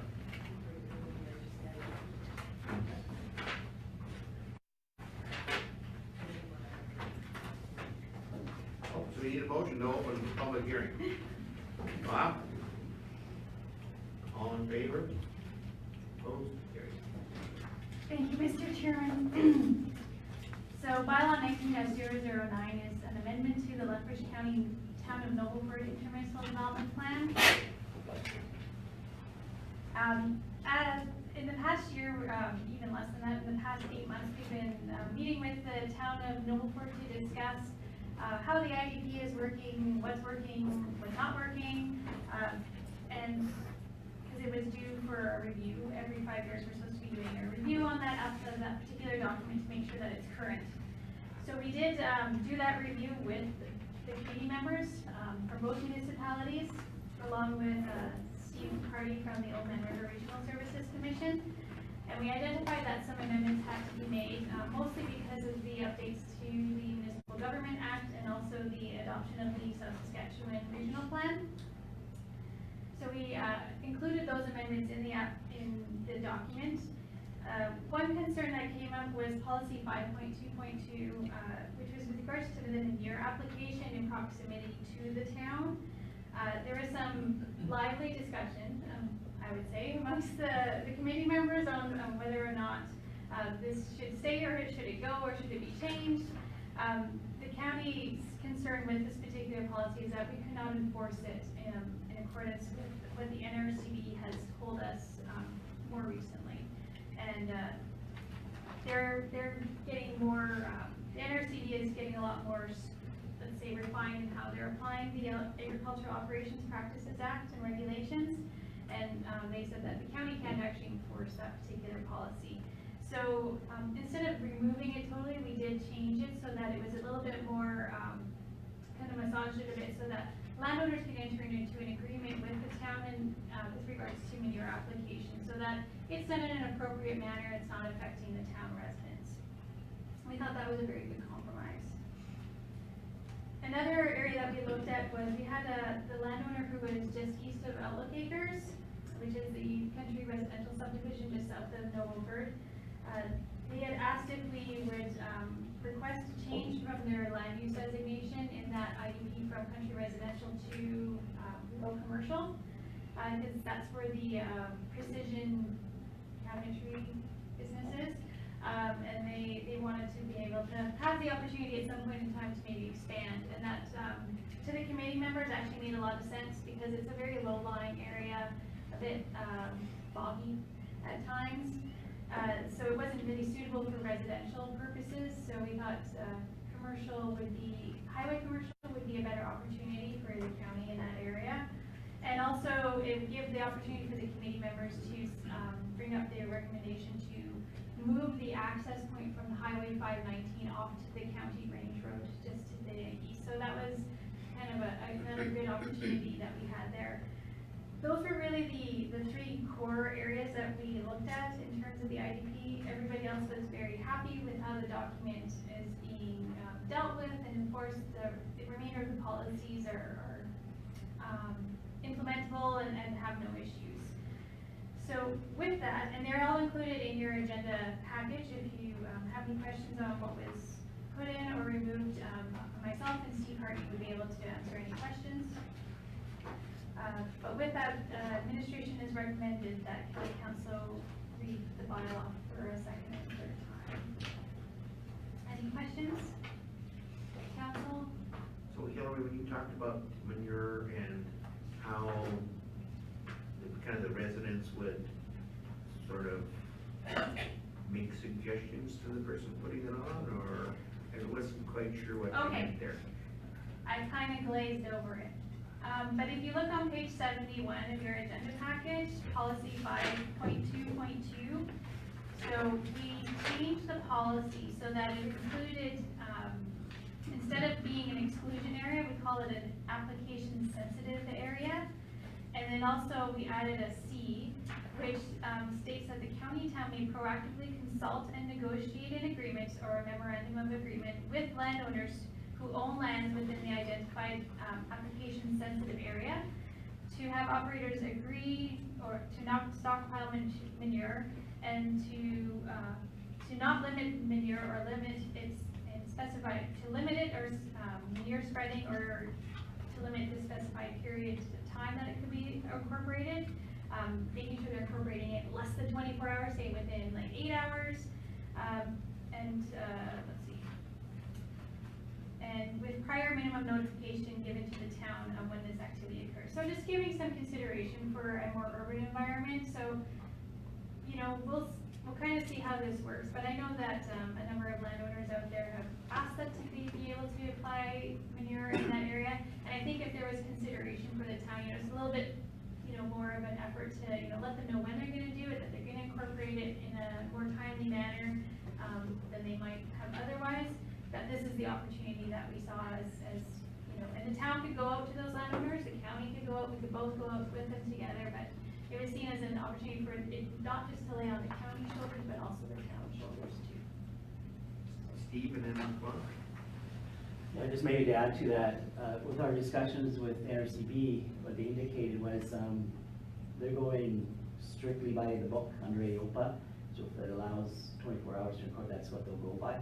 But if a landowner enters into agreement between the town, the memorandum of agreement type of thing, and then with the NRCB, then the NRCB will respect that agreement entered into it, and they'll follow that. So if the agreement was 8 hours or 6 hours, whatever, to incorporate, then the NRCB, if there's an agreement in place, would adhere to that also type of thing. So one example where we do have one is that Grandview Feeders with manure stockpile next to the town. A couple years ago there was an issue, and they entered into a memorandum of agreement between the town themselves and the NRCB saying they wouldn't do that. It'd be further away type of thing. So the NRCB, which under AOPA allowed them to stockpile there, said, okay, now we got this agreement, so they'll adhere to the agreement. So they'll go to a lesser standard if everybody's in agreement. So that's really what that policy is saying. Pause. Yeah, thank you, Mr. Well, I think that, you know, since we don't have no jurisdiction about the manure or anything like that going on, it's all the NRCB. So it's all the goodwill of the people talking to each other, basically, that is going to be happening. So, in a way, the county is going to be out of that whole thing because they're going to discuss that with the town. So, I don't think we have to be involved in that at all. I think it just allows us the opportunity to be involved if somebody, like a landowner, requested that we kind of be at the table too. And it's good communication. Any other questions? Yeah, you did. Mark? Yeah, thank you, Mr. Chairman. I just want to echo a few of the things what you said now about the manure, and there is one adjacent landowner down there, and he is basically, you know, quizzing us to, you know, that what do you call it, exclusion zone, Yeah. is too big. And he realized that it's not in our hands, that's up to the NSCB, you know? But he stated very well, he says, you know, if I did get into the area where I still can, I certainly would not try to cause a black eye for me because I gotta live in that community. So, you know, I think the majority of the people, they're willing to work with what's in place. Okay, any further discussion? We could use a motion to go to second reading, or to second reading, pause. Oh, we should close the- Oh, wait, sorry, I'm just running away with myself here. Pause, are you making the motion to close? Thank you. All in favor? Opposed? Carried. Okay, second reading. Bob? Any further discussion? Call for the question, those in favor? Those opposed? Carried. And third reading? Pause. Any further discussion? Those in favor? Opposed? Carried.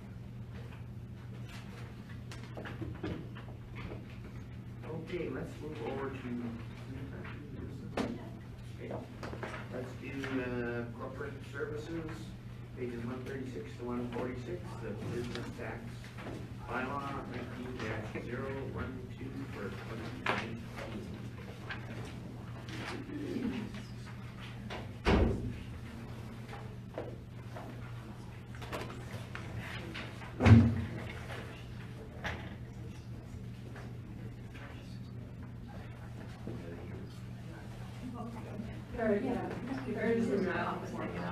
Oh. Give them more I thought you maybe had the little door over there. I locked them in there. They're Quiet. quiet. Told them to be quiet. Thank you, Mr. Chairman. I have before you the 2019 business tax bylaw number 19-012. As per the MGA, the business tax bylaw must be passed annually following approval of the budget and prior to passing the business tax rate bylaw. The attached bylaw in your package has been prepared for 2019 with no changes in content other than just the date. Presenting it today for all three readings. Are there any questions?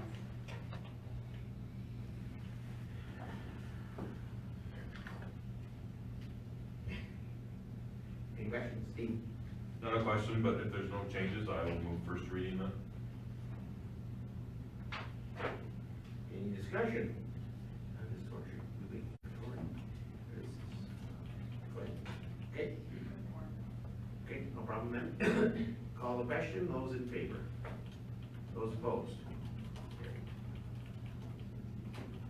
And the next recommendation is for second reading, the bylaw.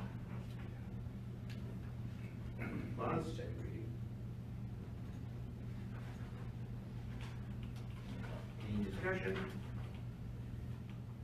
Call for the question, those in favor?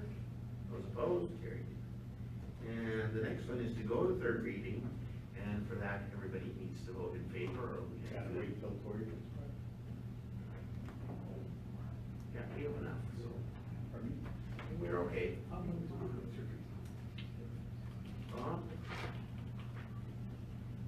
Call a question, those in favor? It is carried unanimously. And third reading. Again. Any discussion? Call for the question, those in favor? Opposed, carried. Okay, let's move down to number 2, which is bylaw 19-013, the 2019 business tax rate, 147 to 150. Thank you, Mr. Chairman. So as per the previous reports, this is the 2019 business tax rate bylaw, number 19-013. It also must be passed annually following the budget approval and also following the previous bylaw approval, which was just approved. I have prepared it with no changes in content from 2019, except for the date, and the rate stays the same at $2.50 per MLU unit, and the same for the other classes of businesses as well. And we are submitting it for all three readings today.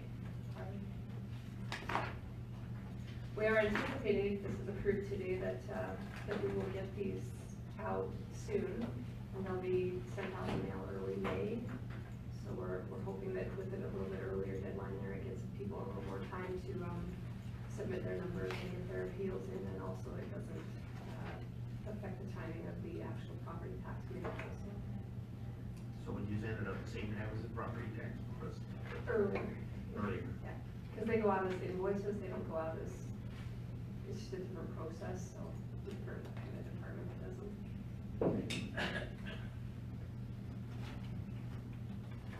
Steve? Thank you, Mr. Chairman. So again, there's no changes on the rates this year compared to last year? Okay, thank you. Lon? I'll move the first reading. Any discussion? Call for the question, those in favor? Those opposed? Carried. Second. Steve? Any discussion? Call for the question, those in favor? Those opposed? Carried. And go to third, has to be unanimous. Bob? Any discussion? Call for the question, those in favor? Opposed? Carried unanimously. And third reading. Ken? Any discussion? Call for the question, those in favor? Opposed? Carried. Thank you. Thank you, Mr. Chairman. Did you, want me to get anybody, or do you want to wait now, or go to those other? I think that's kind of might be more discussion on that one, can we wait till after? Yeah. Surplus? Might be able to do the facilities assessment one. Do you want me to grab him for that? Which one? I can get him. Facilities assessment, number 5. Surplus one. You think, Rick? 10 minutes, no? It should be okay. Page 176 to 178, facility assessment.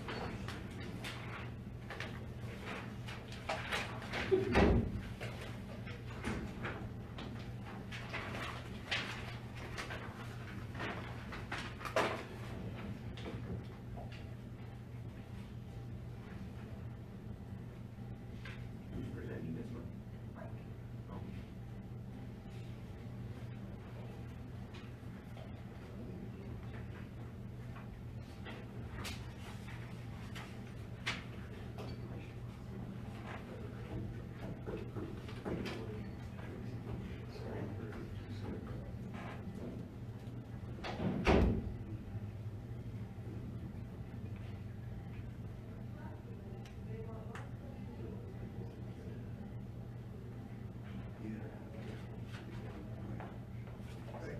Still talking to you. Are you guys going up to Banger City? Yes. For this month? Depends on what happens here today. We've been delayed because of what's coming in the report. Is he coming, Teresa? Yeah. Yeah, he was just on the phone when I went in his office, he was just wrapped up, he's right there.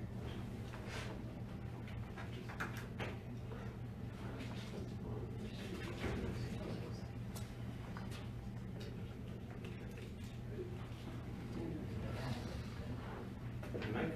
Hello? You're on the floor whenever you're ready. Okay.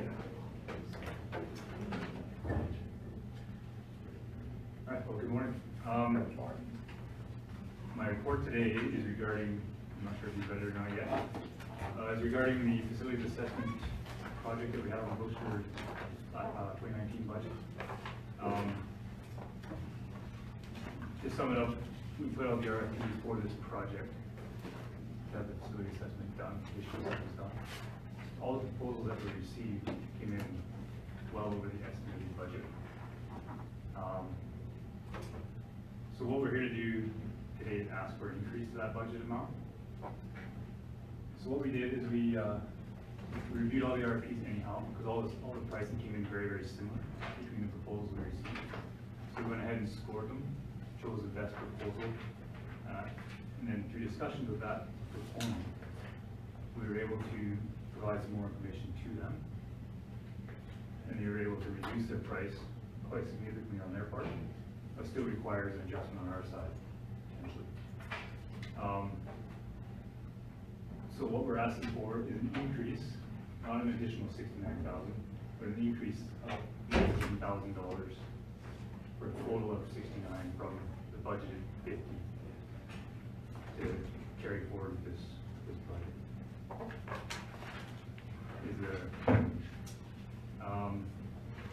It's currently being funded out of the, tax reserve, I believe it's called. And so it's proposed the additional funds to come out of that same fund. So it would further decrease that fund a little bit. And, tax equalization reserve. So if we were not to get the funds, we would have to look at either delaying, canceling this, or kind of modifying it over, split over a couple of years perhaps. It would be nice to get it all done at once to achieve a baseline. And that's the ask. We feel it's necessary so we can keep moving forward with the asset management program, get more of this data in there that we need, so that it just becomes more and more robust, more and more valuable. So that's my ask today. So just a question, Mike, when you say the word facilities, does that only mean a building, or does that mean any other thing that we might own and would need work done on it, or what does that mean? So facilities, mainly buildings. So of course, this building, we're talking grader sheds, buildings that house all of our truck fills, our lift stations, our pump houses, any structure that has components within it. So playground wouldn't be part of this? No, that would be a separate, we hope to be able to do that one in-house. Yeah. And so I think there's 45 buildings on the list. So Yes, Mark?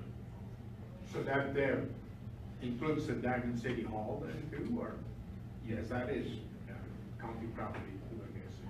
That's right. So the Diamond City Hall has actually been put in the proposal as a priority building. There's some talk about having to get that one done as soon as we can. If we move forward, this contractor would do that one first.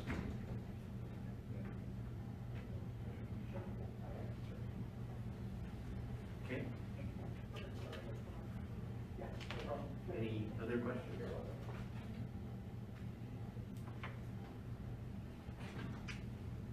Well, I think this project needs to be done. Steve? Thank you, Mr. Chairman. I will move make a motion, we approve the operating project 19 TSOP-2 facilities assessment review to be increased from 50,000 to 69,000.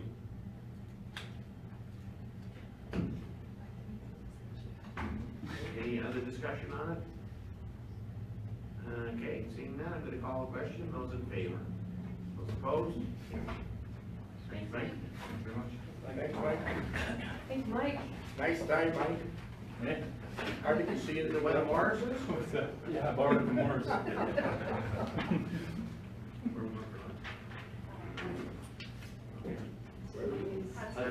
we might as well adjourn for lunch then. Nice fresh air as well. Ron, all in favor? Year-end surplus for 2018, page 158 to 175. Well, good afternoon, council. I'll just get right into it for you here.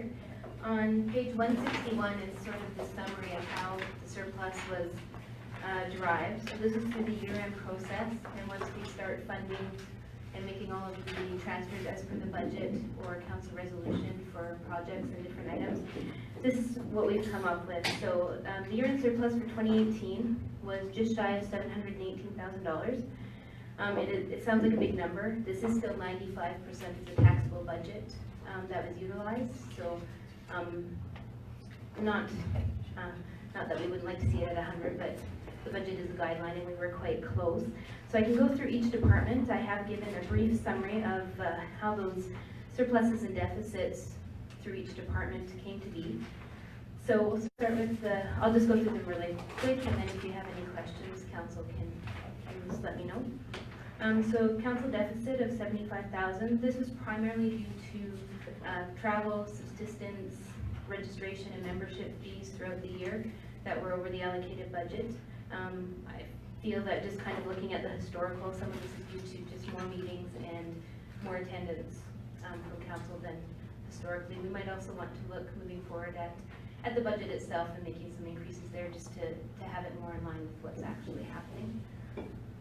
CAO's office had a deficit of just shy of 18,000, and most of this was due to having an interim CAO contract position for half the year, and then CAO transition costs with the hiring of Anne in June, May. Sorry, May. So those are two deficit amounts. Under municipal services, Ag Service had a 21,000 almost surplus. I had reported in the third quarterly financial, I had anticipated about a $55,000 surplus, so it's a little bit lower than what we had projected. Some of this is due to the staff retirement that took place in 2018, but the department was able to work a little bit later in some of the areas just due to the late fall and winter. So that ate up some of that. Fleet, we record as having a zero deficit or surplus. They did have a department surplus of just over $63,000, but as per previous council resolutions, that department as well as IT, we transfer that because they're self-funded. So those transfers get put back to their individual reserves. That surplus was mainly made up of additional equipment rental revenues from the year, just from more use, largely due to Public Works and the work that they had been doing over the past summer. Public Works surplus, this is the largest surplus within all of the departments. It's at $441,540. I do want to point out that over $203,000 of that was due to debenture payments that we anticipated for the base stabilization project. Just due to when the project was completed and when we're able to draw on those, you can only draw quarterly to get the funds from AFSC. ACFA.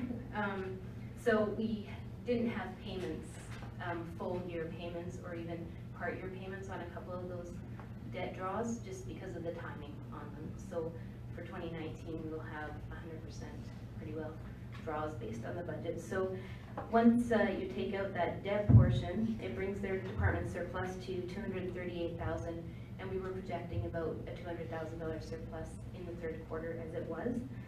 So, you know, we're pretty close. We also received 100% of the disaster services funding from the province for the 2018 funding, so we didn't have to eat any of those costs. So they actually even funded some of the operational costs that we were uncertain of. We were lucky that way. So a lot of that surplus is just based on patching and spot repair work and drainage. The patching and spot repair was contracted and came in lower than anticipated. So, and a lot of the drainage work was done as part of the flood rehabilitation, so that's why that budget was lower as well. So if there's any questions so far, you want me to just keep going? Okay. So technical services also had a surplus of about $59,000, and this is just due to mainly for lower than anticipated technical and professional and contract fees. The department was busy looking after a lot of capital projects and overseeing the asset management program, but didn't require some of the additional fees for engineering and such for his department. And the utility surplus, I'm not surprised we have one there. It's lower than it has been in previous years at $156,000. It was a dry summer, again, dry years we all know, so there was more use, there's more costs associated with that use as well, but we do have, with the rates, you know, some surplus or revenue built in there. So also there weren't any major operational failures. The ones we did have, I believe it was in Shaughnessy early last year, we funded, council had a resolution to fund those costs, so it didn't come out of the operations. And then moving into corporate services, assessment and taxation just had a very small surplus, and that's just made up of reduced costs in contract and general services. Throughout the whole budget, it was just over $3,000. Finance and administration had a deficit of 144, almost 145. So a large portion of this deficit was due to that wage and benefits entry year that we addressed during budget. We made that increase within the 2019 budget, so that was an error, whether it was a typo or a misentry back during budget time. So that is reflected and has been corrected for the 2019 budget. There's some additional overages due to increased legal fees and some insurance premiums and building and maintenance requirements. So a few items there just built into that deficit as well. IT, again, like Fleet, is a self-funded department. They had a small surplus of $20,000, which is transferred to the IT reserve. And this was mainly due to just some reduced costs in the data and software processing budget. Community services, this deficit, $53,000. A lot of this is just legal, for the most part, legal and professional services. So land services and lawyers for certain things that have come up throughout the year. And planning and development had a surplus of $90,750. Over $73,000 of this is just in revenues. I know that Hillary did address her revenues in the budget for 2019. Probably could be tweaked a bit more, but you want to be careful because development is hit or miss. It's happening or it's not. So, but that's what a majority of that surplus is. And then emergency services also had a large surplus of $254,000. This mostly is fire call revenue. Between the fire call and fines revenues, they generated a surplus on their own of just shy of $146,000. We also received the town of Picture Butte refunded an overpayment that was made based on the agreement changes, so that contributed to the surplus as well. And the remainder of that is just, a lot of it is to fire investigations, dog control, and supplies and such that weren't utilized or required throughout the year. So that's a quick summary of all of the departments and how the surpluses and deficits were made out, which comes to that $717,000 or almost $18,000 total. There's some recommendations there with regards to transfers to reserves. These recommendations do align with the reserve policy, but you know, if council wants to see any changes there, just to put the utilities funds back into the utility department reserves so that they can utilize that for future capital. Public Works, they had a large surplus. As we know, some of that was due to the budgeting on the debt, so allocating the majority of that back to them. The council discretionary reserve, that $50,000 is just to bring it back up to the $100,000 top up that we kind of try to keep it at annually. And then tax equalization is just for the balance of the $717,000. And then I wanted to note too that we have $101,307. So this is money that we received from the town of Coaldale as part of the annexation agreement. So for the next 3 years, they will pay the county to make up for loss in tax revenues because of the annexation. So that's there as well. And I just had allocated that also to the tax equalization reserve. So I know that's a quick summary, but. Any questions? So what's the difference between technical services and information technology? Technical services is Devin's department. Let me slow your bell. So a lot of the asset management and project overseeing and items like that he takes care of, controls to partner with the bridges.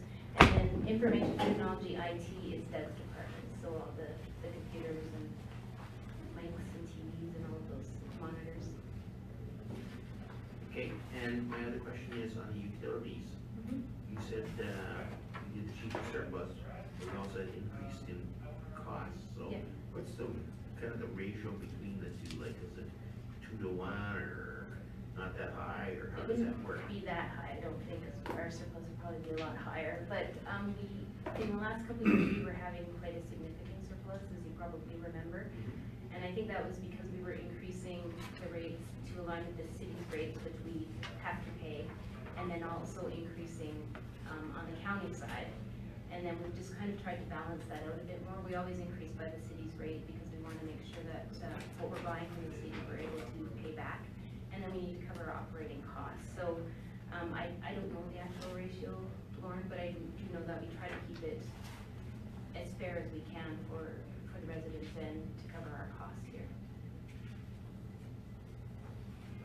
Any other questions?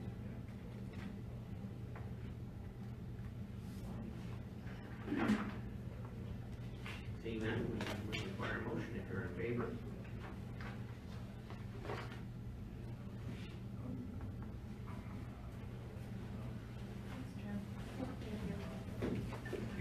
Thank you. Any further discussion? Call for the question, those in favor? Opposed, carried. Thank you. Thanks, Mr. Chair. Okay, let's move back to 137 application, and it's for application number 2019-0-012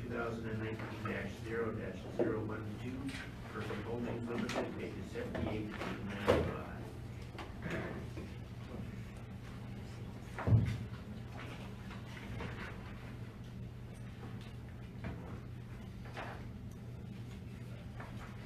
Thank you, Mr. Chairman. So this subdivision application follows the zoning application that was approved by County Council this morning. And that is to allow for a 5-acre subdivision out of a 39.19-acre parcel within the Chinook Industrial Park. The proposed industrial land use meets all the subdivision criteria of the land use bylaw and of the approved Chinook Industrial Park area structure plan. The recommendation would be to approve the application subject to any of the conditions as listed on the draft resolution. Steve will go through the comments, planning comments from the application. Mr. Chair, just as a short prelude to the application, just as a reminder and maybe to the benefit of George here as well, the applicant, on that in accordance with the Municipal Government Act and the Subdivision Development Regulation, all subdivisions are bound by zoning. So I'm sure George would have liked to have this application 2 months ago or so, but we had to wait till this morning until you approved the zoning on the land before legally that you could contemplate the subdivision. So now that we have that in place with the adoption of the bylaw this morning, as described, this is an application, is a 5-acre lot was applied for, from a title of 39.19 acres for industrial use. As Hilary mentioned, it is in the Chinook Industrial Park, where the area structure plan was approved by council. This area as well is in the IDP area with the city, and just process-wise, as was outlined in the IDP with the city, part of the process with this area was the area structure plan to be put in place before additional subdivision, which was done, and then in accordance with the IDP policies, at the subdivision stage, we didn't have to circulate the application to the city as long as everything conformed to the IDP, which this does. So the application itself and the land, which you're familiar with, it's presently used as a gravel parking lot. There's no buildings or improvements on the site other than the parking area. So Mr. Crookmeyer is applied for his parcel so that he can proceed with going through the development stages here to put a future building on there for his business. It's proposed, and this is in accordance with the area structure plan that was approved, that water will be provided by the city of Lethbridge, and there'd be, at least at this point, a holding tank for sewage. As you can see, access to the parcel is to the south off 9th Avenue. It's not off 43rd Street. As part of this application, and I had mentioned this to George as well, that your Public Works has asked for a 10-meter right-of-way dedication, which will become part of the road. So we are like road widening for 9th Avenue. As on the north side of the road, there is a ditch that's going to show you there, which is on Mr. Kirkman's property. So that, if it gets included on the subdivision plan and registered as road right-of-way, then the responsibility and maintenance of that drainage ditch will be Lethbridge County.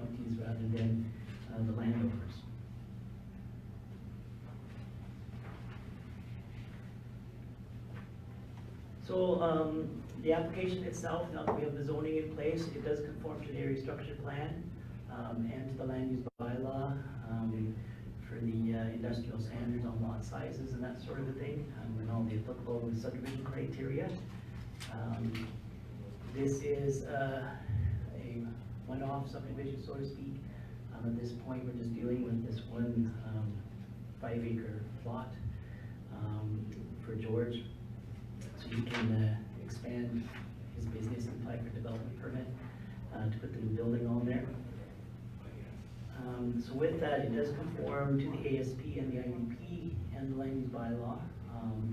During the referral process, there was no objections received. There was no requirements by the utility companies for any easements or anything like that. So I have recommended approval to you with the conditions of taxes paid up to date, development agreement entered into, and partly, as Hillary mentioned this morning at the rezoning, part of the issues with any off-site levies or servicing fees will have to be paid in regards to the infrastructure and the upgrades that are needed, whether it's for lights and also for the water agreement with the city. Will be dealt with through the development agreement, which is the condition on here. So the terms for that will be laid out in the development agreement with the county. As well, the third condition would be that they would have to adjust the final plan, so it includes that 10-meter strip of land dedicated for road right-of-way along the south perimeter.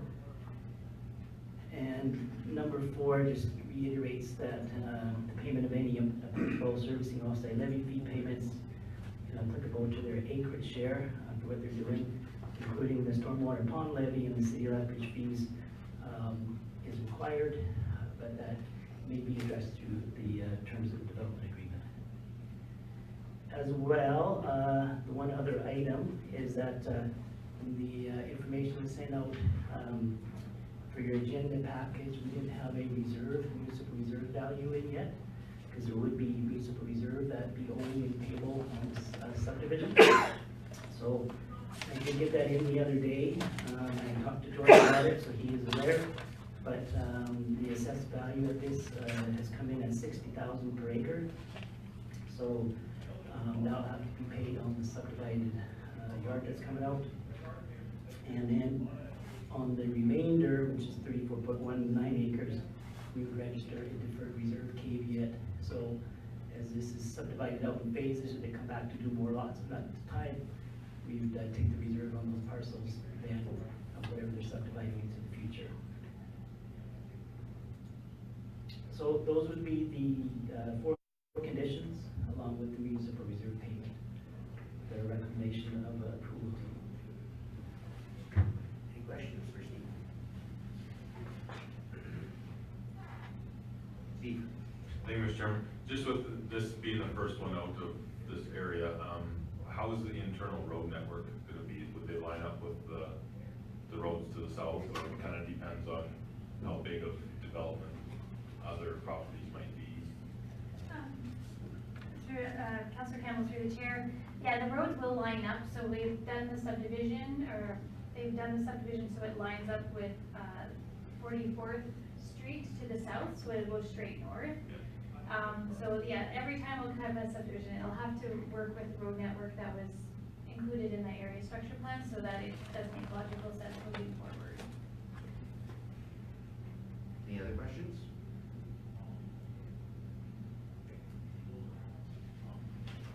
Wow. I'll move.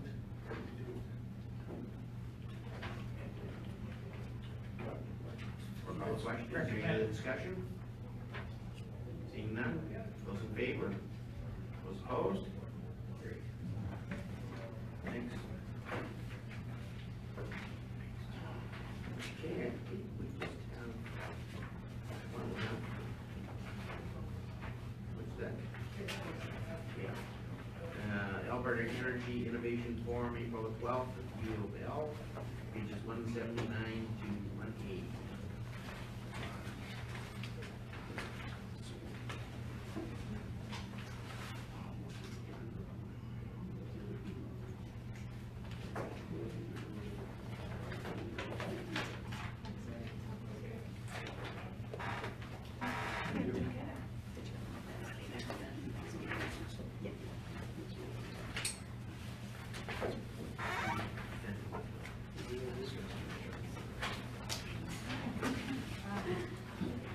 Yeah, no, we'll, only one second. So, received a request for you to attend,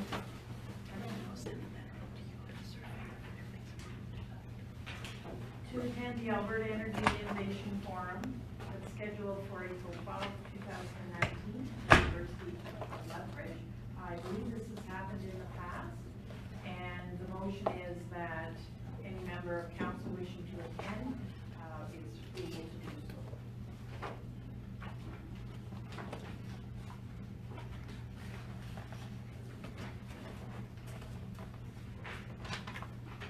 Any discussion or comments?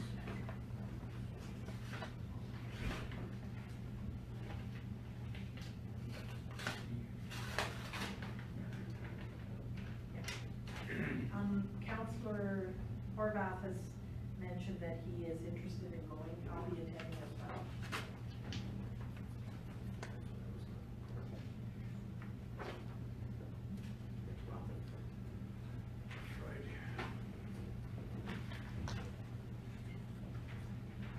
I can see no for me.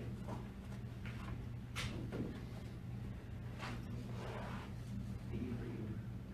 Dory? Morris?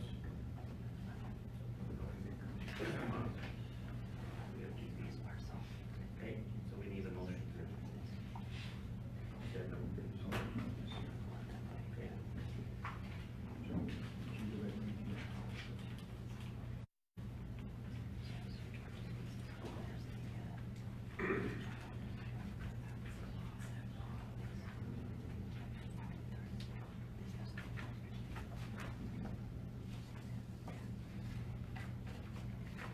Any further discussion?